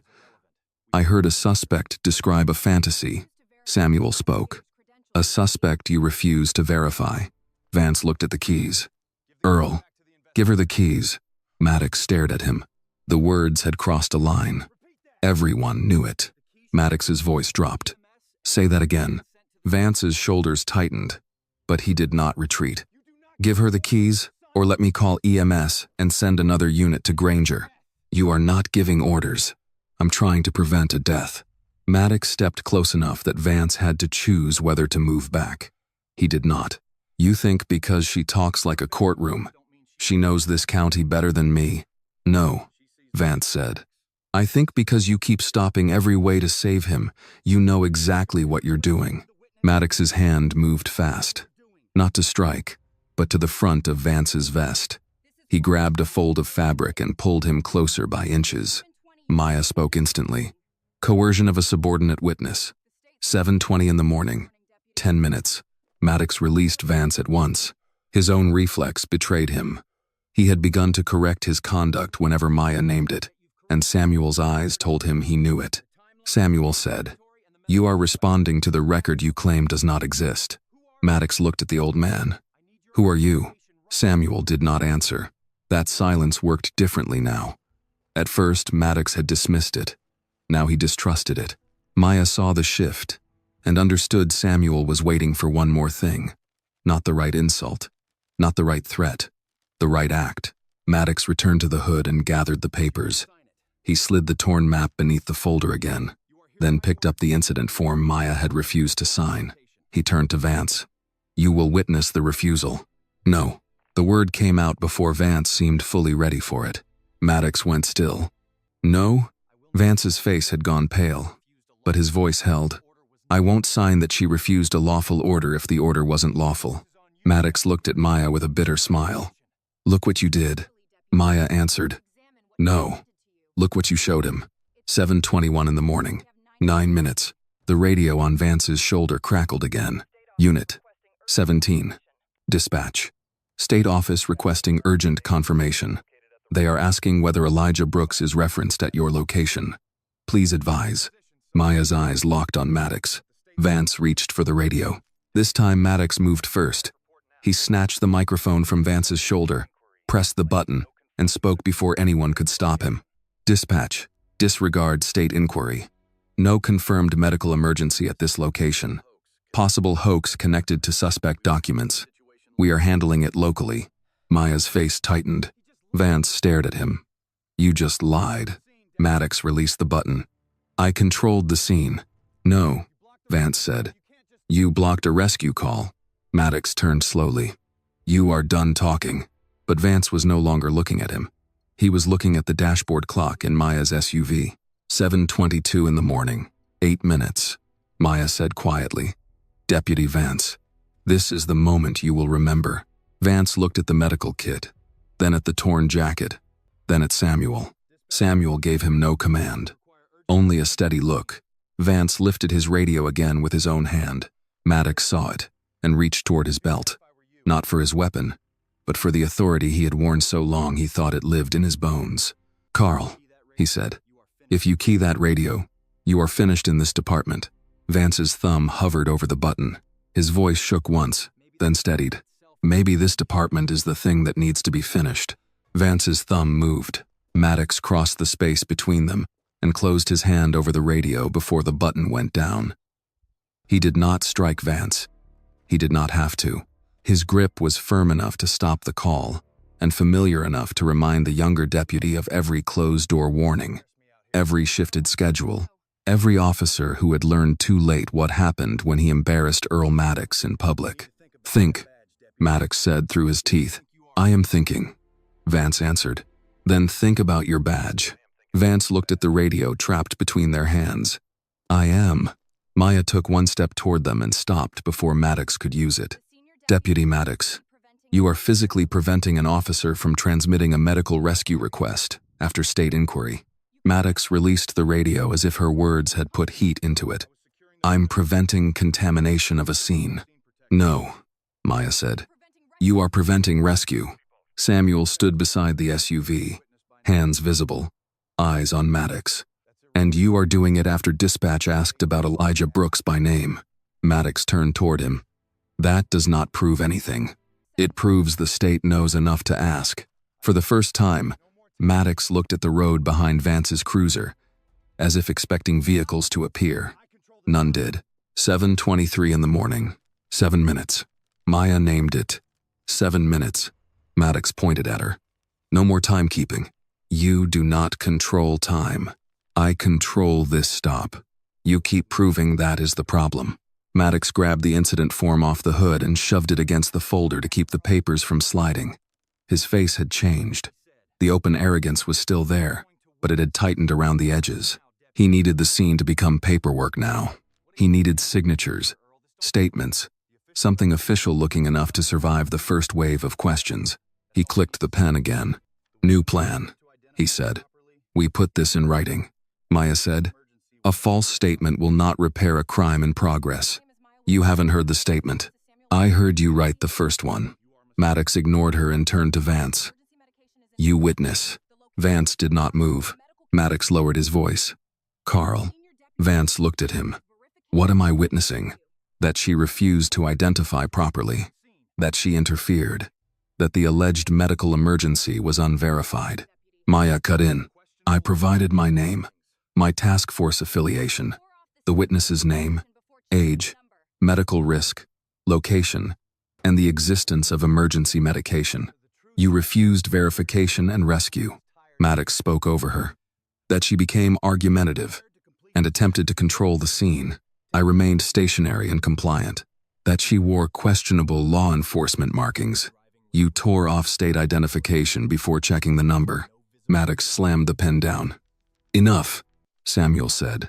You cannot make the truth disappear by tiring of it. Maddox looked at Samuel, then picked up the second form again. You. Passenger statement. Samuel did not reach for it. Maddox held it out. You sign that she was driving erratically, that she claimed authority she would not prove, and that there was no visible emergency requiring release from the stop. Maya's eyes stayed on Samuel. Samuel looked at the paper, then at Maddox. No. Maddox's voice went low. You have no idea how much trouble you are in. Samuel answered. You keep mistaking my patience for uncertainty. Vance turned toward Samuel for half a second. The line did not sound like a passenger's line. It sounded like a man who had spent years listening to threats from people in uniforms and suits, and knew exactly which ones were empty. Maddox noticed Vance noticing.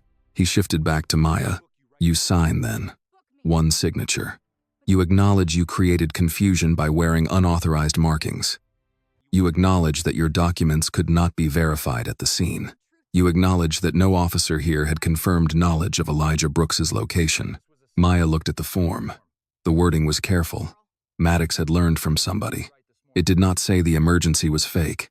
It said unconfirmed. It did not say the badge was fake. It said unauthorized markings. It did not say Maddox destroyed evidence. It said documents could not be verified. A lie dressed as caution. Maya looked up. No. Maddox stepped closer. Sign it.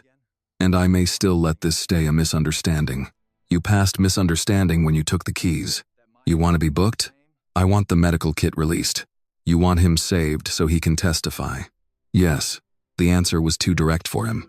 Maddox's eyes narrowed. At least you admit what this is. A rescue. A setup. A consequence. He held the pen out. Sign. Maya did not take it. I will not sign a false statement while a witness is being deliberately deprived of rescue. Maddox looked at Vance. You hear that? She just admitted she is refusing lawful documentation.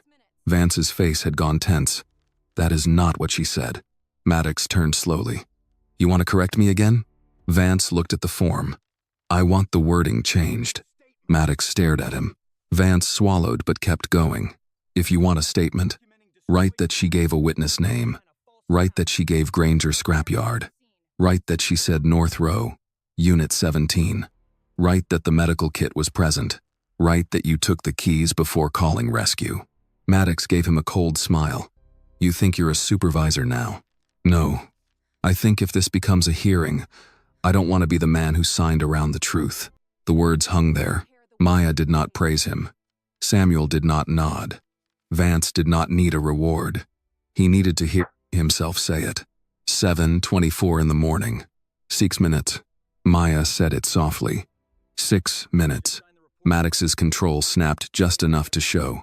He grabbed the first form and tore it in half. Then he tore the second. The pieces dropped on the hood beside the torn map corner and the damaged complaint page. There, he said. No statement. Maya replied. Destroyed drafts after refusal to sign false account. Maddox jabbed a finger at her. You do not get to narrate my scene. You keep giving me verbs. Samuel's eyes moved to the road beyond Maddox's cruiser. Still no convoy. No medical unit. No outside witness. Pine Hollow Cut still belonged to whoever could hold the line longest.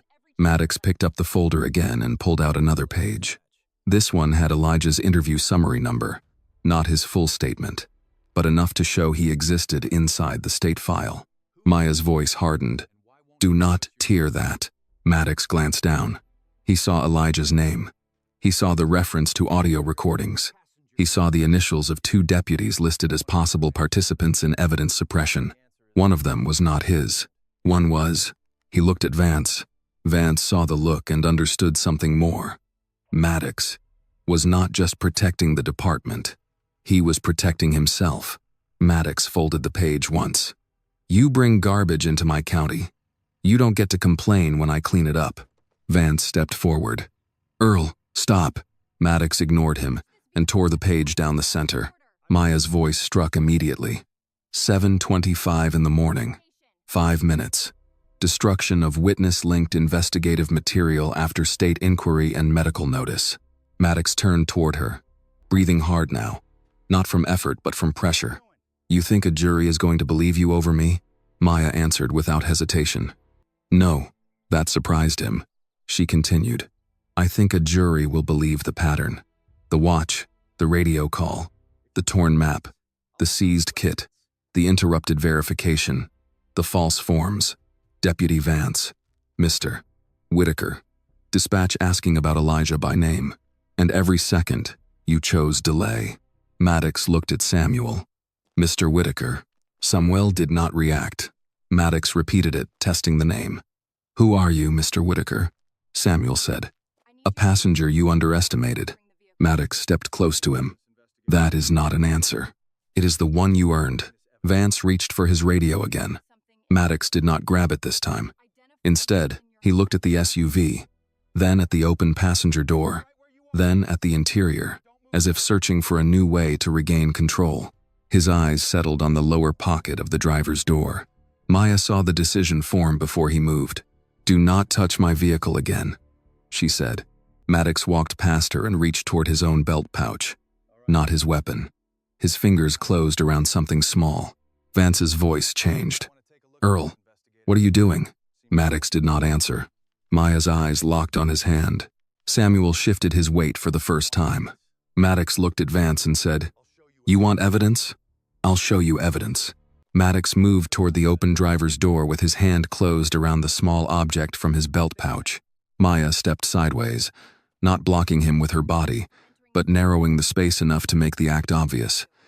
State your purpose before entering the vehicle again. Maddox did not stop.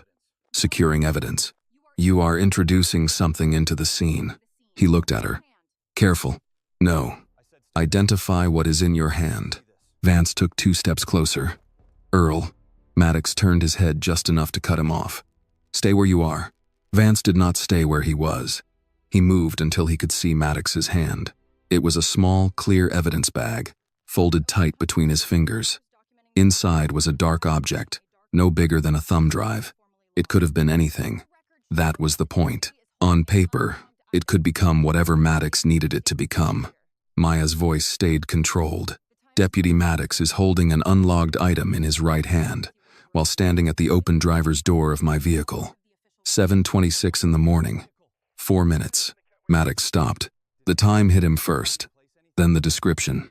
He looked at the object in his hand as if, for the first time, he understood that holding it was already part of the record. Vance saw it clearly now. Earl, don't. Maddox's eyes shifted to him. Don't what? Don't put that in her car. Maddox laughed once. You see me put anything anywhere? I see what you're about to do.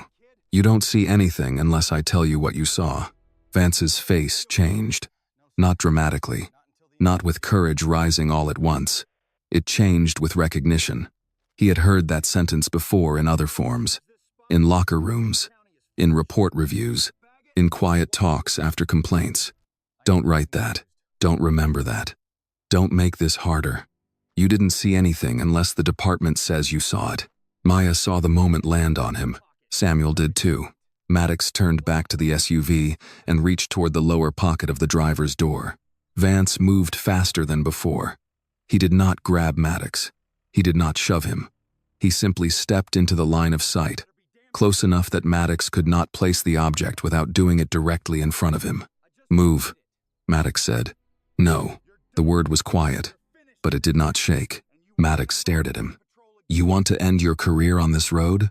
Vance looked at the clear bag in Maddox's hand. I think I already know what kind of career I had if I let you do that. Maddox's face tightened. You're confused. No, Vance said. I'm late. Maya did not speak. This belonged to Vance now. Maddox lifted the bag slightly. This came from the vehicle. No, it didn't. It will when I log it. That's not evidence. That's planting. The word struck harder than any accusation Maya had made. Maddox stepped into Vance's space. You better be very sure before you say that again. Vance looked him directly in the face. Planting evidence. For 1 second, Maddox had no answer. Then his expression closed. You're done. Maybe. You'll never work patrol again. Maybe. You'll be lucky if you keep the badge. Vance glanced at Maya's torn jacket in the dirt. Then I guess I should learn what a badge is worth before I lose it. Maddox's hand moved toward the front of Vance's vest again. But this time, Vance did not wait for contact. Do not touch me, Vance said. Maddox stopped. Maya marked it. Attempted coercion of subordinate witness interrupted. 4 minutes remaining. Maddox turned on her. Stop. No. He looked at Samuel. You think this is funny? Samuel's face was calm. No. I think it is nearly over. Maddox stared at him. The old man's certainty was becoming a problem Maddox could not name. What does that mean? It means you are running out of road. Maddox looked past him, then back toward the empty county road. No convoy, no ambulance, no state vehicle. The dead zone still looked like his. That gave him enough confidence to make one more mistake. He took the clear bag, placed it on the hood beside the folder, and said, Fine. We log it later, Vance said. No. We log it now as introduced by you. Maddox's head turned slowly. Excuse me? Vance reached for his notebook. His fingers were not steady, but they worked. Unlogged clear evidence bag produced from Deputy Maddox's belt pouch at approximately 7:26. Not recovered from suspect vehicle. Observed by Deputy Vance prior to placement. Maddox lunged half a step and snatched for the notebook. Vance pulled it back. Do not, Maya said. Now you have 2 records. Maddox looked trapped by objects he had controlled minutes earlier. The hood held his false forms in pieces. A torn complaint page, the damaged map, the medical kit, Maya's keys, the folder, and now the clear bag Vance had identified before it could become a lie. His scene was turning against him because every item had a history he could no longer rewrite fast enough. The radio on Vance's shoulder crackled again. Unit 17. Dispatch. State office is escalating. They are requesting immediate confirmation of Elijah Brooks, status and state investigator, Maya Williams. Advise. Vance reached for the mic. Maddox stepped toward him. This time Samuel moved. Not fast. Not aggressively. He simply stepped between Maddox and Vance. Hands open. Body upright. Eyes steady. Maddox barked. Move. Samuel said. No. Maddox's face flushed. You are interfering with a county officer. Samuel's voice did not rise. I am preventing further obstruction. You don't have authority to prevent anything. Samuel held his gaze. You keep depending on that being true. Maddox's eyes narrowed. Who are you? Samuel did not answer. Instead, he turned slightly toward Vance. Deputy, if you are going to transmit facts, not opinions. Facts survive pressure. Vance looked at Samuel, then at Maya. Maya spoke quickly. Maya Williams, state investigator. Elijah Brooks, 25. Granger Scrapyard. North Row, Unit 17. Sealed truck. Heat exposure. Medication present at this scene. Deputy Maddox, preventing release. Vance keyed the radio. Maddox reached around Samuel, but stopped short. If he put hands on the old man now, Vance would see it. Maya would name it. Dispatch might hear it. Vance spoke into the mic. Dispatch, Unit 17. Be advised, State Investigator Maya Williams is on scene. A witness named Elijah Brooks is reported trapped at Granger Scrapyard, North Row, Unit 17. Possible heat exposure. Emergency medication is present here. Request immediate EMS and unit response to Granger. Maddox's face went pale with anger. Dispatch answered through static. Unit 17. Confirm Granger Scrapyard. North Row, Unit 17. Maddox tore the radio from Vance's shoulder before he could reply. Dispatch. Disregard, Maddox said fast. Unit 17 is confused. No confirmed emergency. Repeat. No confirmed emergency. Hold all response pending scene clearance. He released the button. For the first time, even he seemed to hear how bad that sounded. Vance stared at him. You just canceled a rescue. I corrected an unauthorized transmission. You canceled a rescue. Maddox stepped close. You are suspended the second we get back. Vance looked at the dashboard clock. 7:27 in the morning. 3 minutes. Maya said it before he could ask. 3 minutes. Maddox turned toward the hood, grabbed the medical kit, and moved it toward the open trunk of his cruiser. Maya's voice sharpened. Do not move that kit out of sight. Maddox ignored her. Samuel's hand slipped inside his brown jacket. Maya saw it. So did Maddox. What are you reaching for? Maddox shouted. Samuel stopped, with his hand still inside the jacket. The record. Maddox reached for his baton. Take your hand out slowly. Samuel did, but what came out was not a weapon. It was a small black device with a recessed button and a green indicator light that had just begun to blink. Maddox stared at it. What is that? Samuel looked at the medical kit in Maddox's hand, then at the torn jacket, the map, the keys, and the radio still clenched in Maddox's fist. Then he said, the part you forgot to confiscate. Maddox looked at the device as if it had appeared from another jurisdiction entirely. His hand tightened around the medical kit. Put that down. Samuel did not move. No. Maddox's baton came up halfway. I said put it down, and I said no. Maya took one controlled step to the side, placing herself where she could see both Samuel and Maddox's hands. Deputy Maddox, do not escalate. The object in Mr. Whitaker's hand is not a weapon. You don't know what it is. Samuel said, she does not have to. I do. Maddox stared at the blinking green light. Turn it off. Samuel's thumb rested near the recessed button.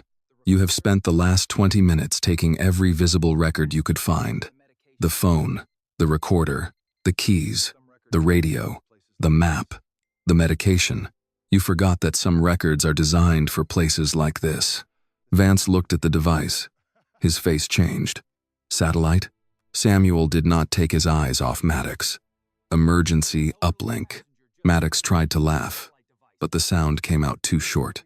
You expect me to believe an old passenger just happens to carry a satellite device? No, Samuel said. I expect you to regret assuming I was only a passenger. Maya looked at Samuel then. Not fully. Just enough. There it was. The answer he had refused to give her on the road. The reason he had stayed quiet. The reason he had watched Maddox build the case with his own hands. 7:28 in the morning. 2 minutes. Maya said it softly. 2 minutes. Maddox pointed the baton at her. One more word about that clock. Samuel pressed the button. The green light turned solid. A sharp tone sounded once from the device. Then a second tone answered it. Maddox froze. Vance stopped breathing for a moment. Maya kept her eyes on the device and waited. A voice came through, clear despite the dead zone. State Emergency Command Center. Identify. Maddox's face went blank. Samuel raised the device to chest height. His voice changed. It did not get louder. It became official. This is Samuel Whitaker. Authentication code Delta 7 Marshal. Live emergency transmission from Pine Hollow Cut, Route 16, Red Clay County. State takeover compromised. Key witness Elijah Brooks, age 25, believed trapped inside a sealed, tin-lined cargo truck at Granger Scrapyard, North Row, Unit 17. Extreme heat exposure. Emergency medication is currently being withheld at my location by a county deputy. Dispatch medical tactical rescue immediately. The response came back in less than 2 seconds. Authentication in progress. Stand by. Maddox stepped toward him. Shut that off. Samuel did not lower the device. Do not touch me. You are interfering with an active county scene. Samuel looked at him. No, deputy. I am reporting one. The device sounded again. Identity confirmed. Samuel T. Whitaker. Emergency authority recognized. Coordinates received. Medical tactical unit being dispatched to Granger Scrapyard. State inspection convoy rerouted to Pine Hollow Cut. Maintain live transmission. Maya exhaled once. Not relief. Not yet. Elijah still had to be found. Maddox heard the words and tried to recover. Command, this is Deputy Earl Maddox, Red Clay County. Be advised, this transmission is misleading. We have a possible impersonator on scene and unverified claims about a witness. Samuel turned the device slightly toward Maddox. Your statement has been received live. The command center voice answered.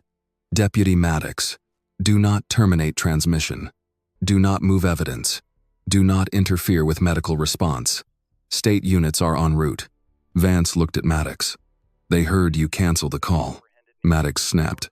Be quiet, Samuel said. They heard that too. For the first time since the stop began, Maddox looked at the road as if it no longer belonged to him. Nothing had arrived yet. No convoy, no sirens. But the place had changed. Pine Hollow Cut was no longer sealed. The dead zone had been opened from above. Maya looked at the hood of the cruiser.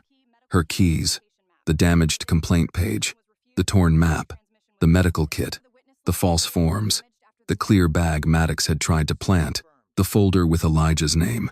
Every item was now part of a live transmission. She spoke clearly toward the device.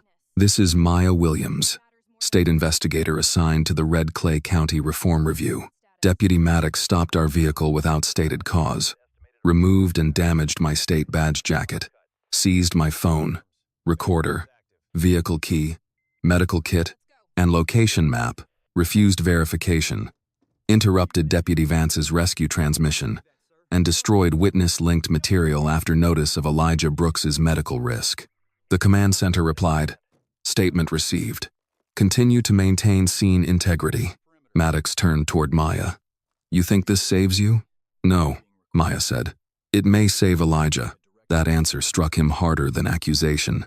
Samuel lifted the device again. "Command, confirm, medical unit status. Medical tactical unit dispatched. Estimated arrival at Granger Scrapyard in 4 minutes. Inspection convoy arrival to Pine Hollow Cut in approximately 5 minutes." Maya's eyes went to the clock. 7:29 in the morning. 1 minute. The numbers were no longer only pressure. They were proof that someone was moving. Maddox looked at Vance. "You are going to tell them she manipulated you." Vance's face had gone pale, but his voice held. "No. You will tell them you were confused." "No. You will tell them I controlled the scene properly." Vance looked at the medical kit in Maddox's hand. "You are still holding the medication." Maddox looked down at it. The command center voice came through immediately. "Deputy Maddox, place the medical kit on the cruiser hood and step away from it." Maddox's expression hardened. "I don't take orders from a speaker," Samuel said. "You do when the speaker is recording your refusal." Maddox stared at him. "Who are you?" Samuel held his gaze. "You have been asking the wrong question all morning." Maya looked at Samuel, then at Maddox. She knew the reveal was coming. So did Vance. Maddox did not want it, but he could feel it approaching.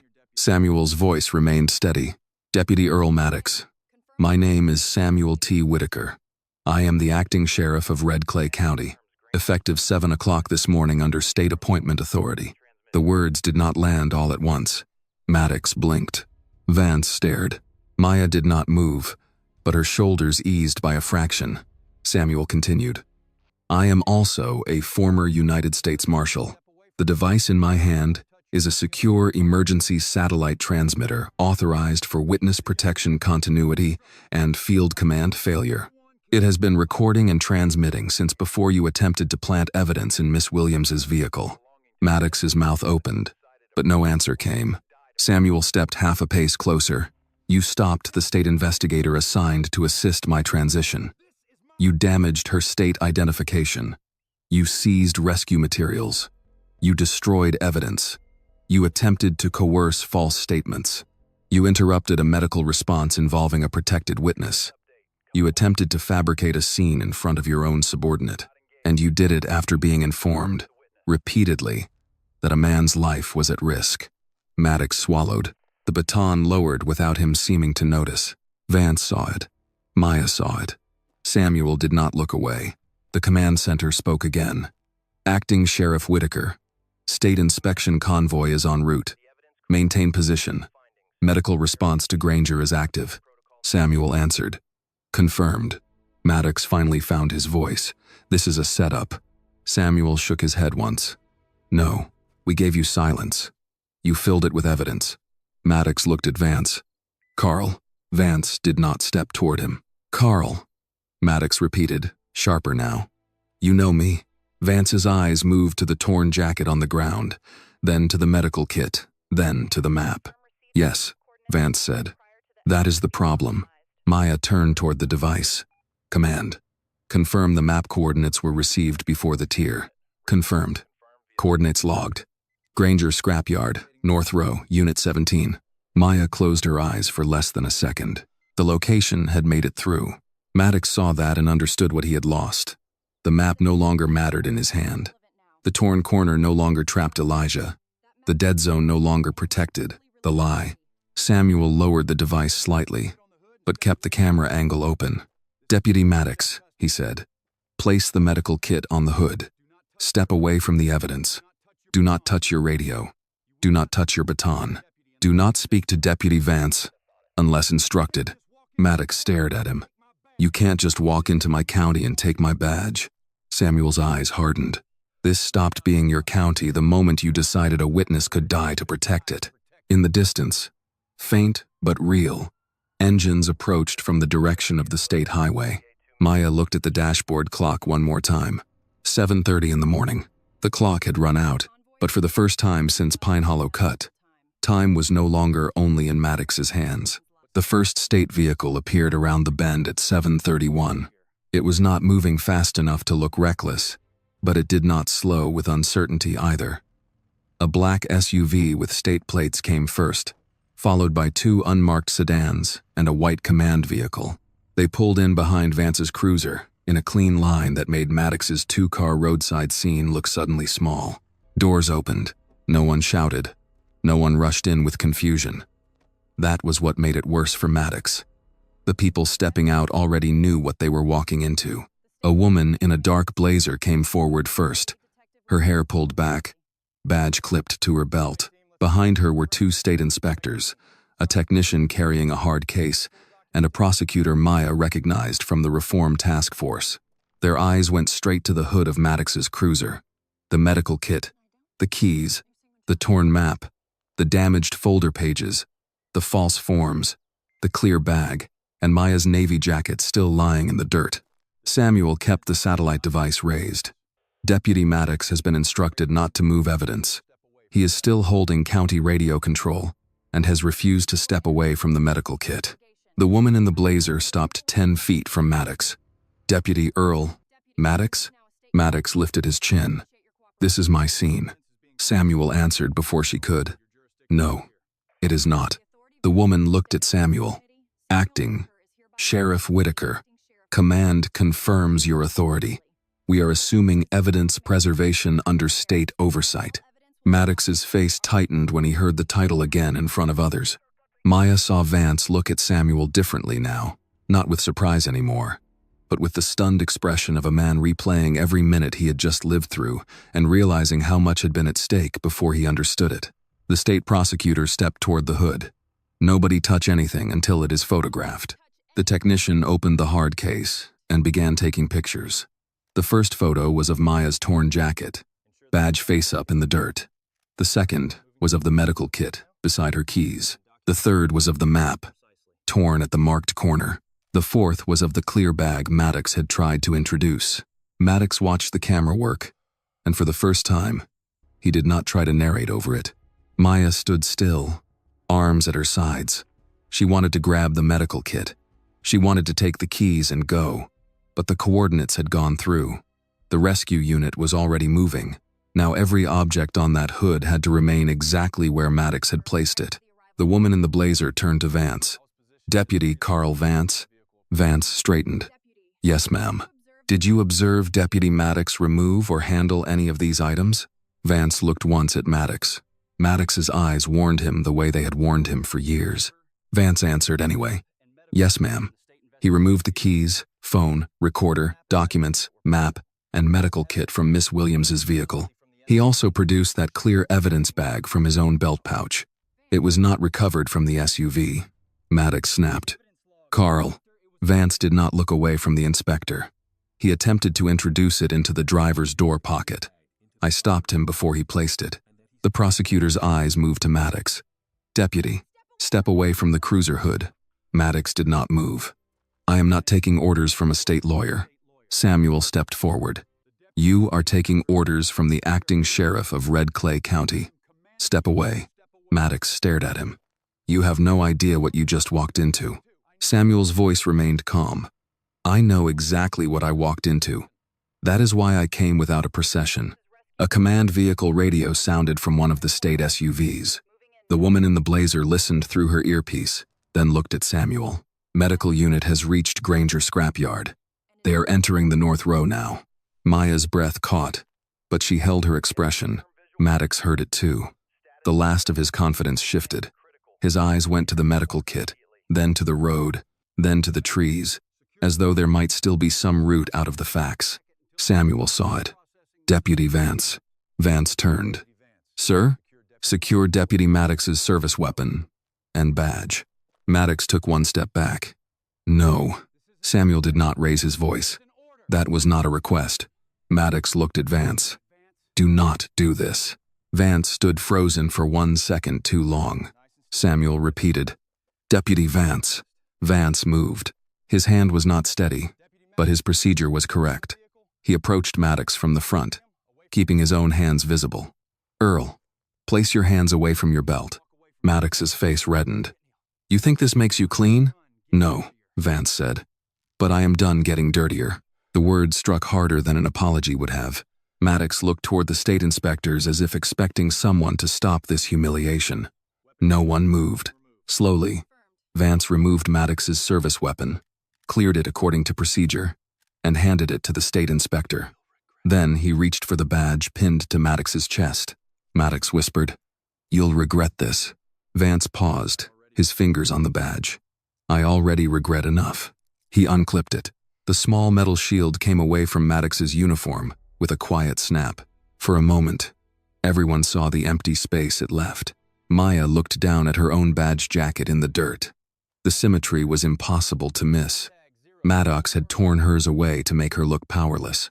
Now his own badge had been removed lawfully, in front of witnesses, cameras, and the state authority he had tried to outrun.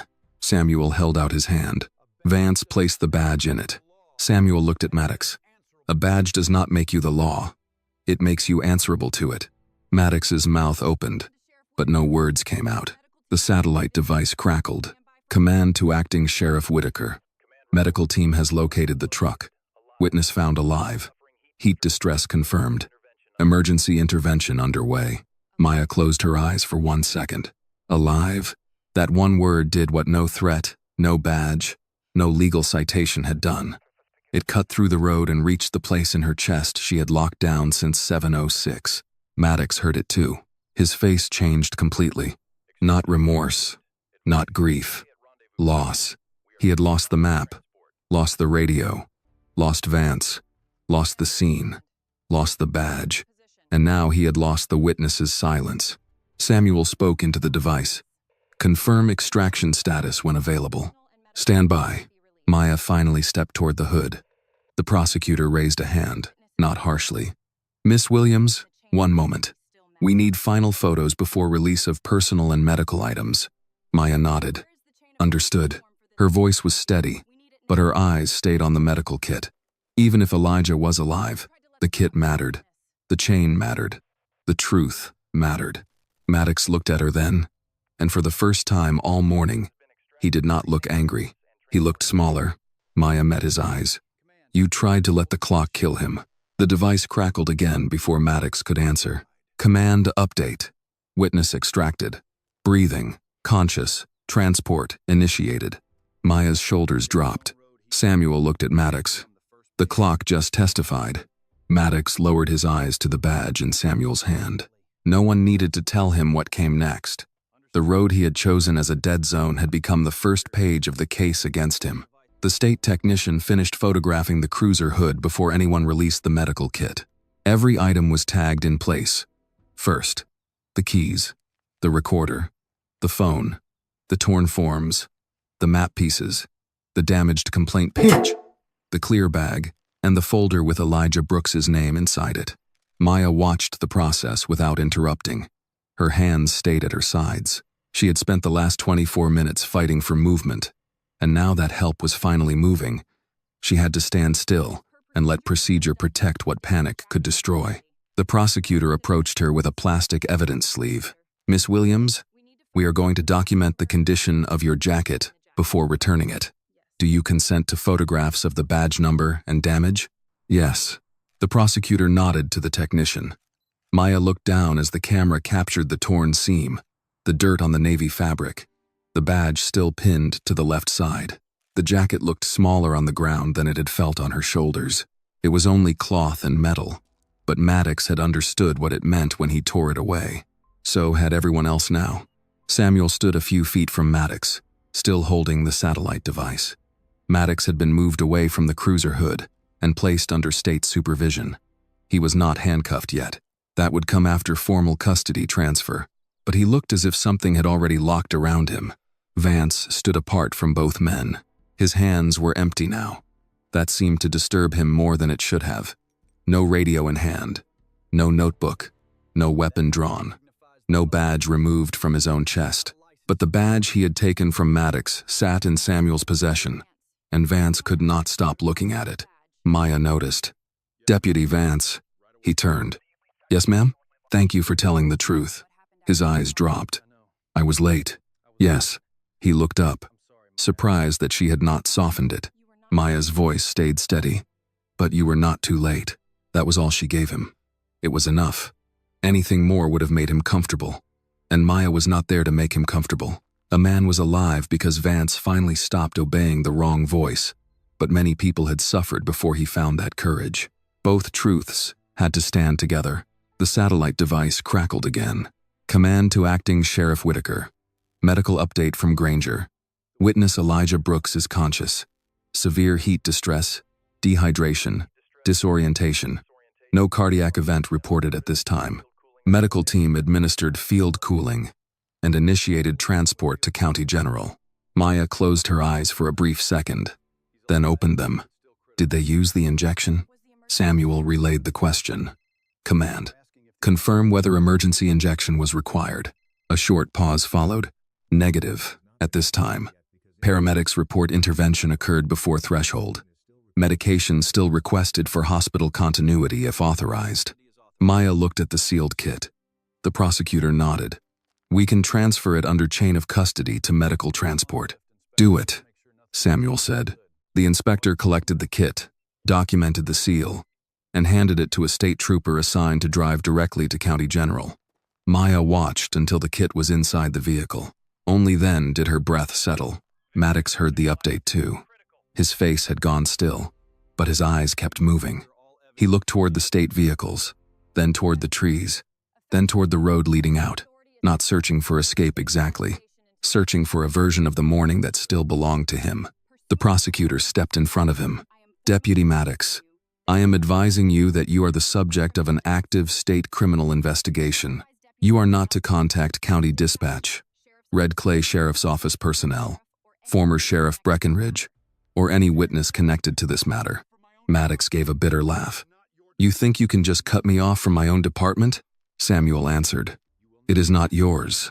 Maddox looked at him. You won't last a week here. Samuel's expression did not change. Men like you always confuse survival with authority. The prosecutor signaled to one of the state inspectors, who opened a folder and began reading from a preliminary evidence preservation order. Body cam footage, dash cam footage, radio logs, GPS data, county dispatch recordings, personnel communications, complaint files, evidence room access logs. Everything from Red Clay County Sheriff's Office from the last 72 hours was to be preserved immediately. Maddox's face tightened at the mention of access logs. Maya saw it. Samuel did too. Vance also saw it. And this time he spoke before fear could stop him. You need the annex logs too. The prosecutor turned. The records annex? Vance nodded. Basement level. Old complaint storage. If Breckenridge's people were moving files this morning, they wouldn't do it through the main evidence room. They'd use the annex elevator and log it as maintenance. Maddox snapped. Shut up, Carl. Vance flinched, but he did not stop. There's a side entrance behind the county tax office. No public camera. Only an old keypad. The prosecutor looked to Samuel. Samuel said, Dispatch a preservation team there now. The prosecutor made the call. Maddox stared at Vance with a kind of quiet hatred that would have silenced him an hour earlier. It did not silence him now. Maya stepped closer to Vance, not beside him, not shielding him, just close enough for him to know the choice had been heard. The satellite device sounded again. Command update. Granger team reports the truck was locked from outside. Padlock removed. Witness stated he was placed there by 2 men in county uniforms. He has named one as Deputy Lyle Mercer. Second identification pending. Vance whispered, "Mercer works Maddox's shift." Maya turned toward Maddox. "Your shift." Maddox looked away. The prosecutor noted it. Samuel raised the device. Command. Secure Granger scrapyard as a crime scene. Detain any county personnel present. Notify hospital security that Elijah Brooks is under state protection. Confirmed. Maya finally bent and picked up her jacket after the technician cleared it. She did not shake off the dirt. She folded it carefully over her arm, badge facing up. Maddox watched the motion. Maya saw him watching. "You thought this would make me look false," she said. Maddox said nothing. It did not. His jaw worked once, but still no answer came. A state inspector approached Samuel. "Sir, we are ready to transport Deputy Maddox for formal interview." Samuel looked at Maddox. "Do you understand what is happening?" Maddox lifted his chin, trying to recover the posture of command. "I understand politics." "No," Samuel said. "You understand fear. Politics was just where you hid it." 2 inspectors escorted Maddox toward the first sedan. He was not dragged. He was not shoved. He walked under his own power, which made the defeat cleaner. He passed the hood of his cruiser and saw the empty space where his badge had been. He stopped for half a second. Then the inspector beside him said, "Keep moving." And he did. Maya looked toward the road that led to Granger scrapyard. Elijah was alive. The map had made it through. The medicine was on its way. The state had the audio. The false scene had broken before it hardened into a report. But the morning was not over. Samuel came to stand beside her. For the first time since the stop began, his voice softened. "You held the line." Maya looked at the torn jacket over her arm. "Barely. That still counts." She turned to him. "You knew he would do this?" "I knew he would reveal himself if he believed no one important was watching." Maya looked at the state vehicles, the evidence tags, Vance standing alone, and Maddox disappearing into the sedan. "Someone important was watching," she said. "He just didn't think it was me." Samuel nodded once. That was his first mistake. Maya's phone was returned in an evidence sleeve long enough for her to see the screen. Service had come back as the state vehicles arrived. Missed calls filled the display. State office, unknown number, Lorraine Brooks. Maya did not touch the phone yet. She looked at the prosecutor. "When the evidence hold clears, I need to call Elijah's aunt." The prosecutor nodded. "We'll make it happen." Maya held the jacket tighter. For Lorraine Brooks, one sentence would matter more than the rest. He is alive. And for Red Clay County, that same sentence would be the beginning of everything Maddox had tried to bury. 1 year later, Red Clay County gathered inside a building that had once been an abandoned municipal training hall behind the courthouse. The county had painted the walls, replaced the broken windows, and built a new sign above the entrance. Red Clay Center for Public Trust. It was not a grand building. It still smelled faintly of fresh paint and old wood. The folding chairs did not match. The sound system gave a small crackle whenever someone touched the microphone. But people came anyway. They came from churches, diner booths, farms, repair shops, beauty salons, classrooms, and porches where stories about Red Clay deputies had been whispered for years. Older men arrived in pressed shirts and polished shoes. Women came in Sunday dresses, though it was not Sunday. Veterans wore caps from wars long past. Former complainants sat beside young officers who had joined the department after Samuel Whitaker took over. No one had forgotten Pine Hollow Cut. No one had forgotten Elijah Brooks. No one had forgotten the jacket. Maya Williams stood in a small side room before the ceremony, looking at herself in a narrow mirror. She wore dark slacks, a white blouse, and the navy jacket, the repaired one. The left seam had been stitched with dark thread. The tailor had offered to replace the panel completely, but Maya refused. The tear was closed, but not hidden. Anyone who looked closely could see where the fabric had been ripped from her body. The badge had been cleaned and polished, though one scratch remained across its lower edge. Samuel Whitaker stood near the doorway, wearing a dark suit and his sheriff's badge, now properly pinned. His hair was a little whiter than it had been a year earlier, but his posture had not changed. "You ready?" he asked. Maya looked at the stitched seam. "I don't know. That is an honest answer. It feels strange, wearing it again." "It should." She turned from the mirror. "Most people would have told me to get a new jacket. I am not most people." "No," Maya said. "You made that clear in a dead zone." Samuel almost smiled. "You held the line before I ever pressed that button." Maya looked at him. "Elijah almost died, but he did not. That does not make it clean." "No," Samuel said. "Justice does not become fair just because it finally arrives late." Maya held those words for a moment. Then she nodded. A woman from the county office stepped into the doorway. "Sheriff Whitaker, Miss Williams." "They're ready." Inside the main hall, the room quieted as Samuel and Maya entered. Elijah Brooks sat in the front row beside Lorraine. He had gained weight back in his face. He still looked serious in a way 26-year-olds should not have to look. But he was alive. When Maya saw him, he touched 2 fingers to his chest and nodded. She nodded back. Deputy Carl Vance sat near the aisle, no longer in uniform. He had resigned 6 months after giving testimony.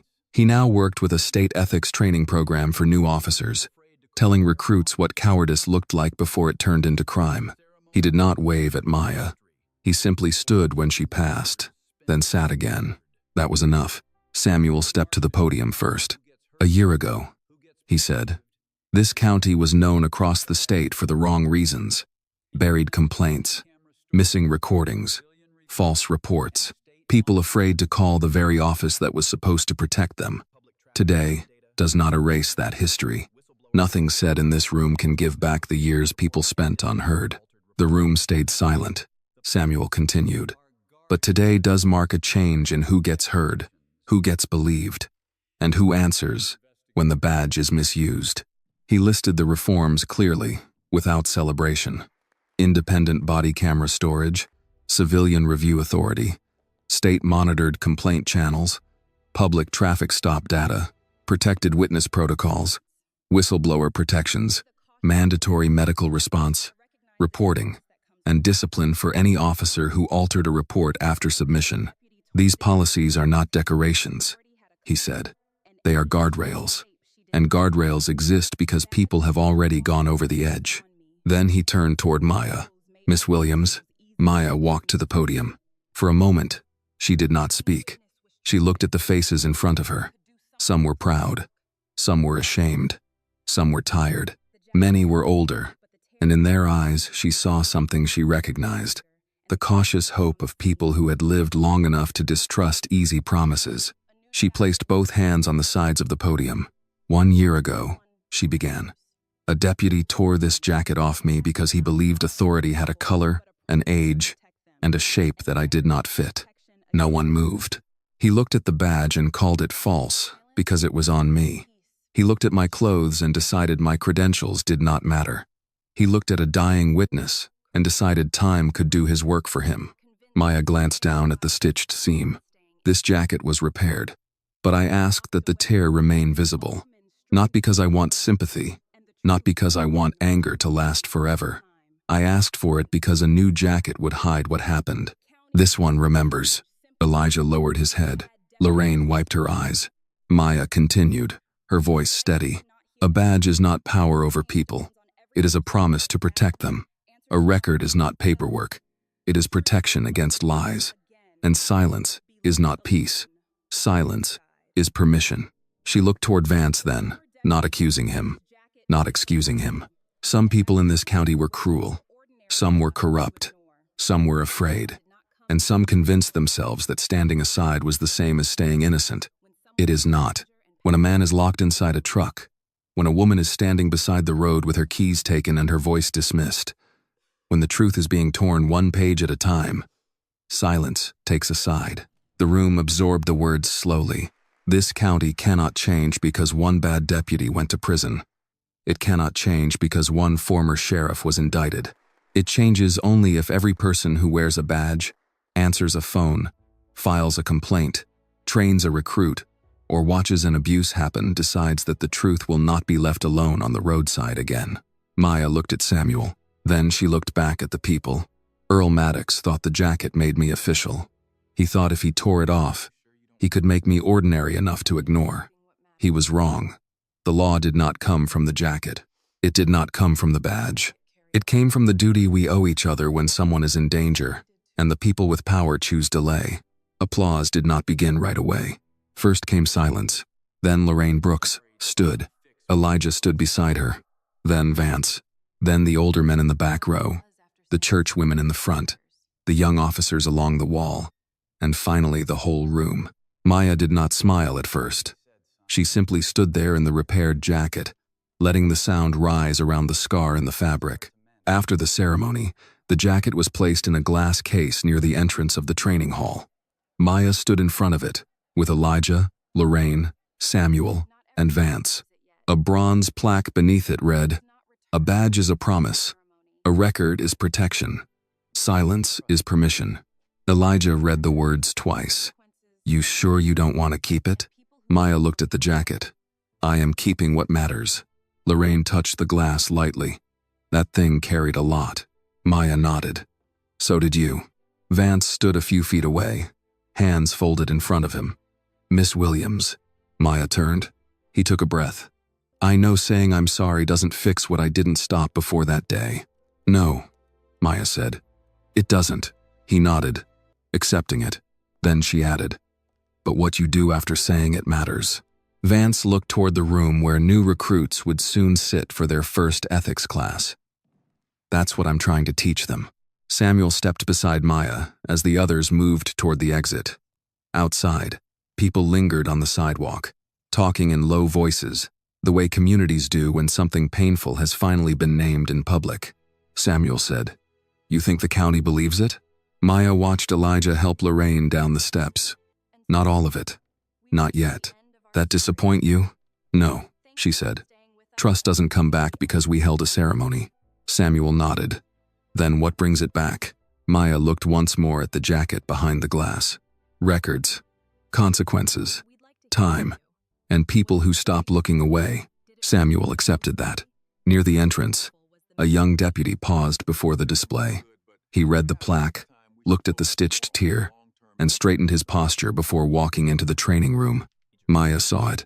It was small, but change usually was at first. Earl Maddox had believed he could win by tearing the jacket from Maya Williams, taking her keys, stealing her voice, and letting the clock do what he did not dare do with his own hands. He had been wrong. Time did not kill the truth that morning. It recorded who tried to, and the jacket he threw into the dirt did not prove Maya was an imposter. It proved the real imposter was the man who wore a badge while betraying everything it was supposed to mean. The lesson of Maya Williams's story is simple, but it is not easy. A badge does not make a person honorable. A title does not make a person truthful. And silence does not make a witness innocent. Real justice begins when someone refuses to look away, refuses to sign a lie, and refuses to let fear decide what the truth is allowed to become. Maya's torn jacket became more than a piece of damaged cloth. It became a reminder that dignity cannot be ripped away by a cruel hand, and that the truth, once recorded with courage, can travel farther than any lie. Thank you for staying with us until the very end of this story. Your time, your attention, and your heart mean more than you know. If this story moved you, we would love to hear your thoughts. Did the storytelling feel clear, emotional, and powerful? Is there anything you think we could tell better next time? And if you have a true story, a family memory, or a powerful lesson about justice, courage, betrayal, or kindness, please share it with our channel. Your story might be the one someone else needs to hear. This video is a work of fiction created with the assistance of artificial intelligence. All characters, events, and situations are not real and do not represent any actual people or true stories. The content is intended for storytelling and emotional illustration only.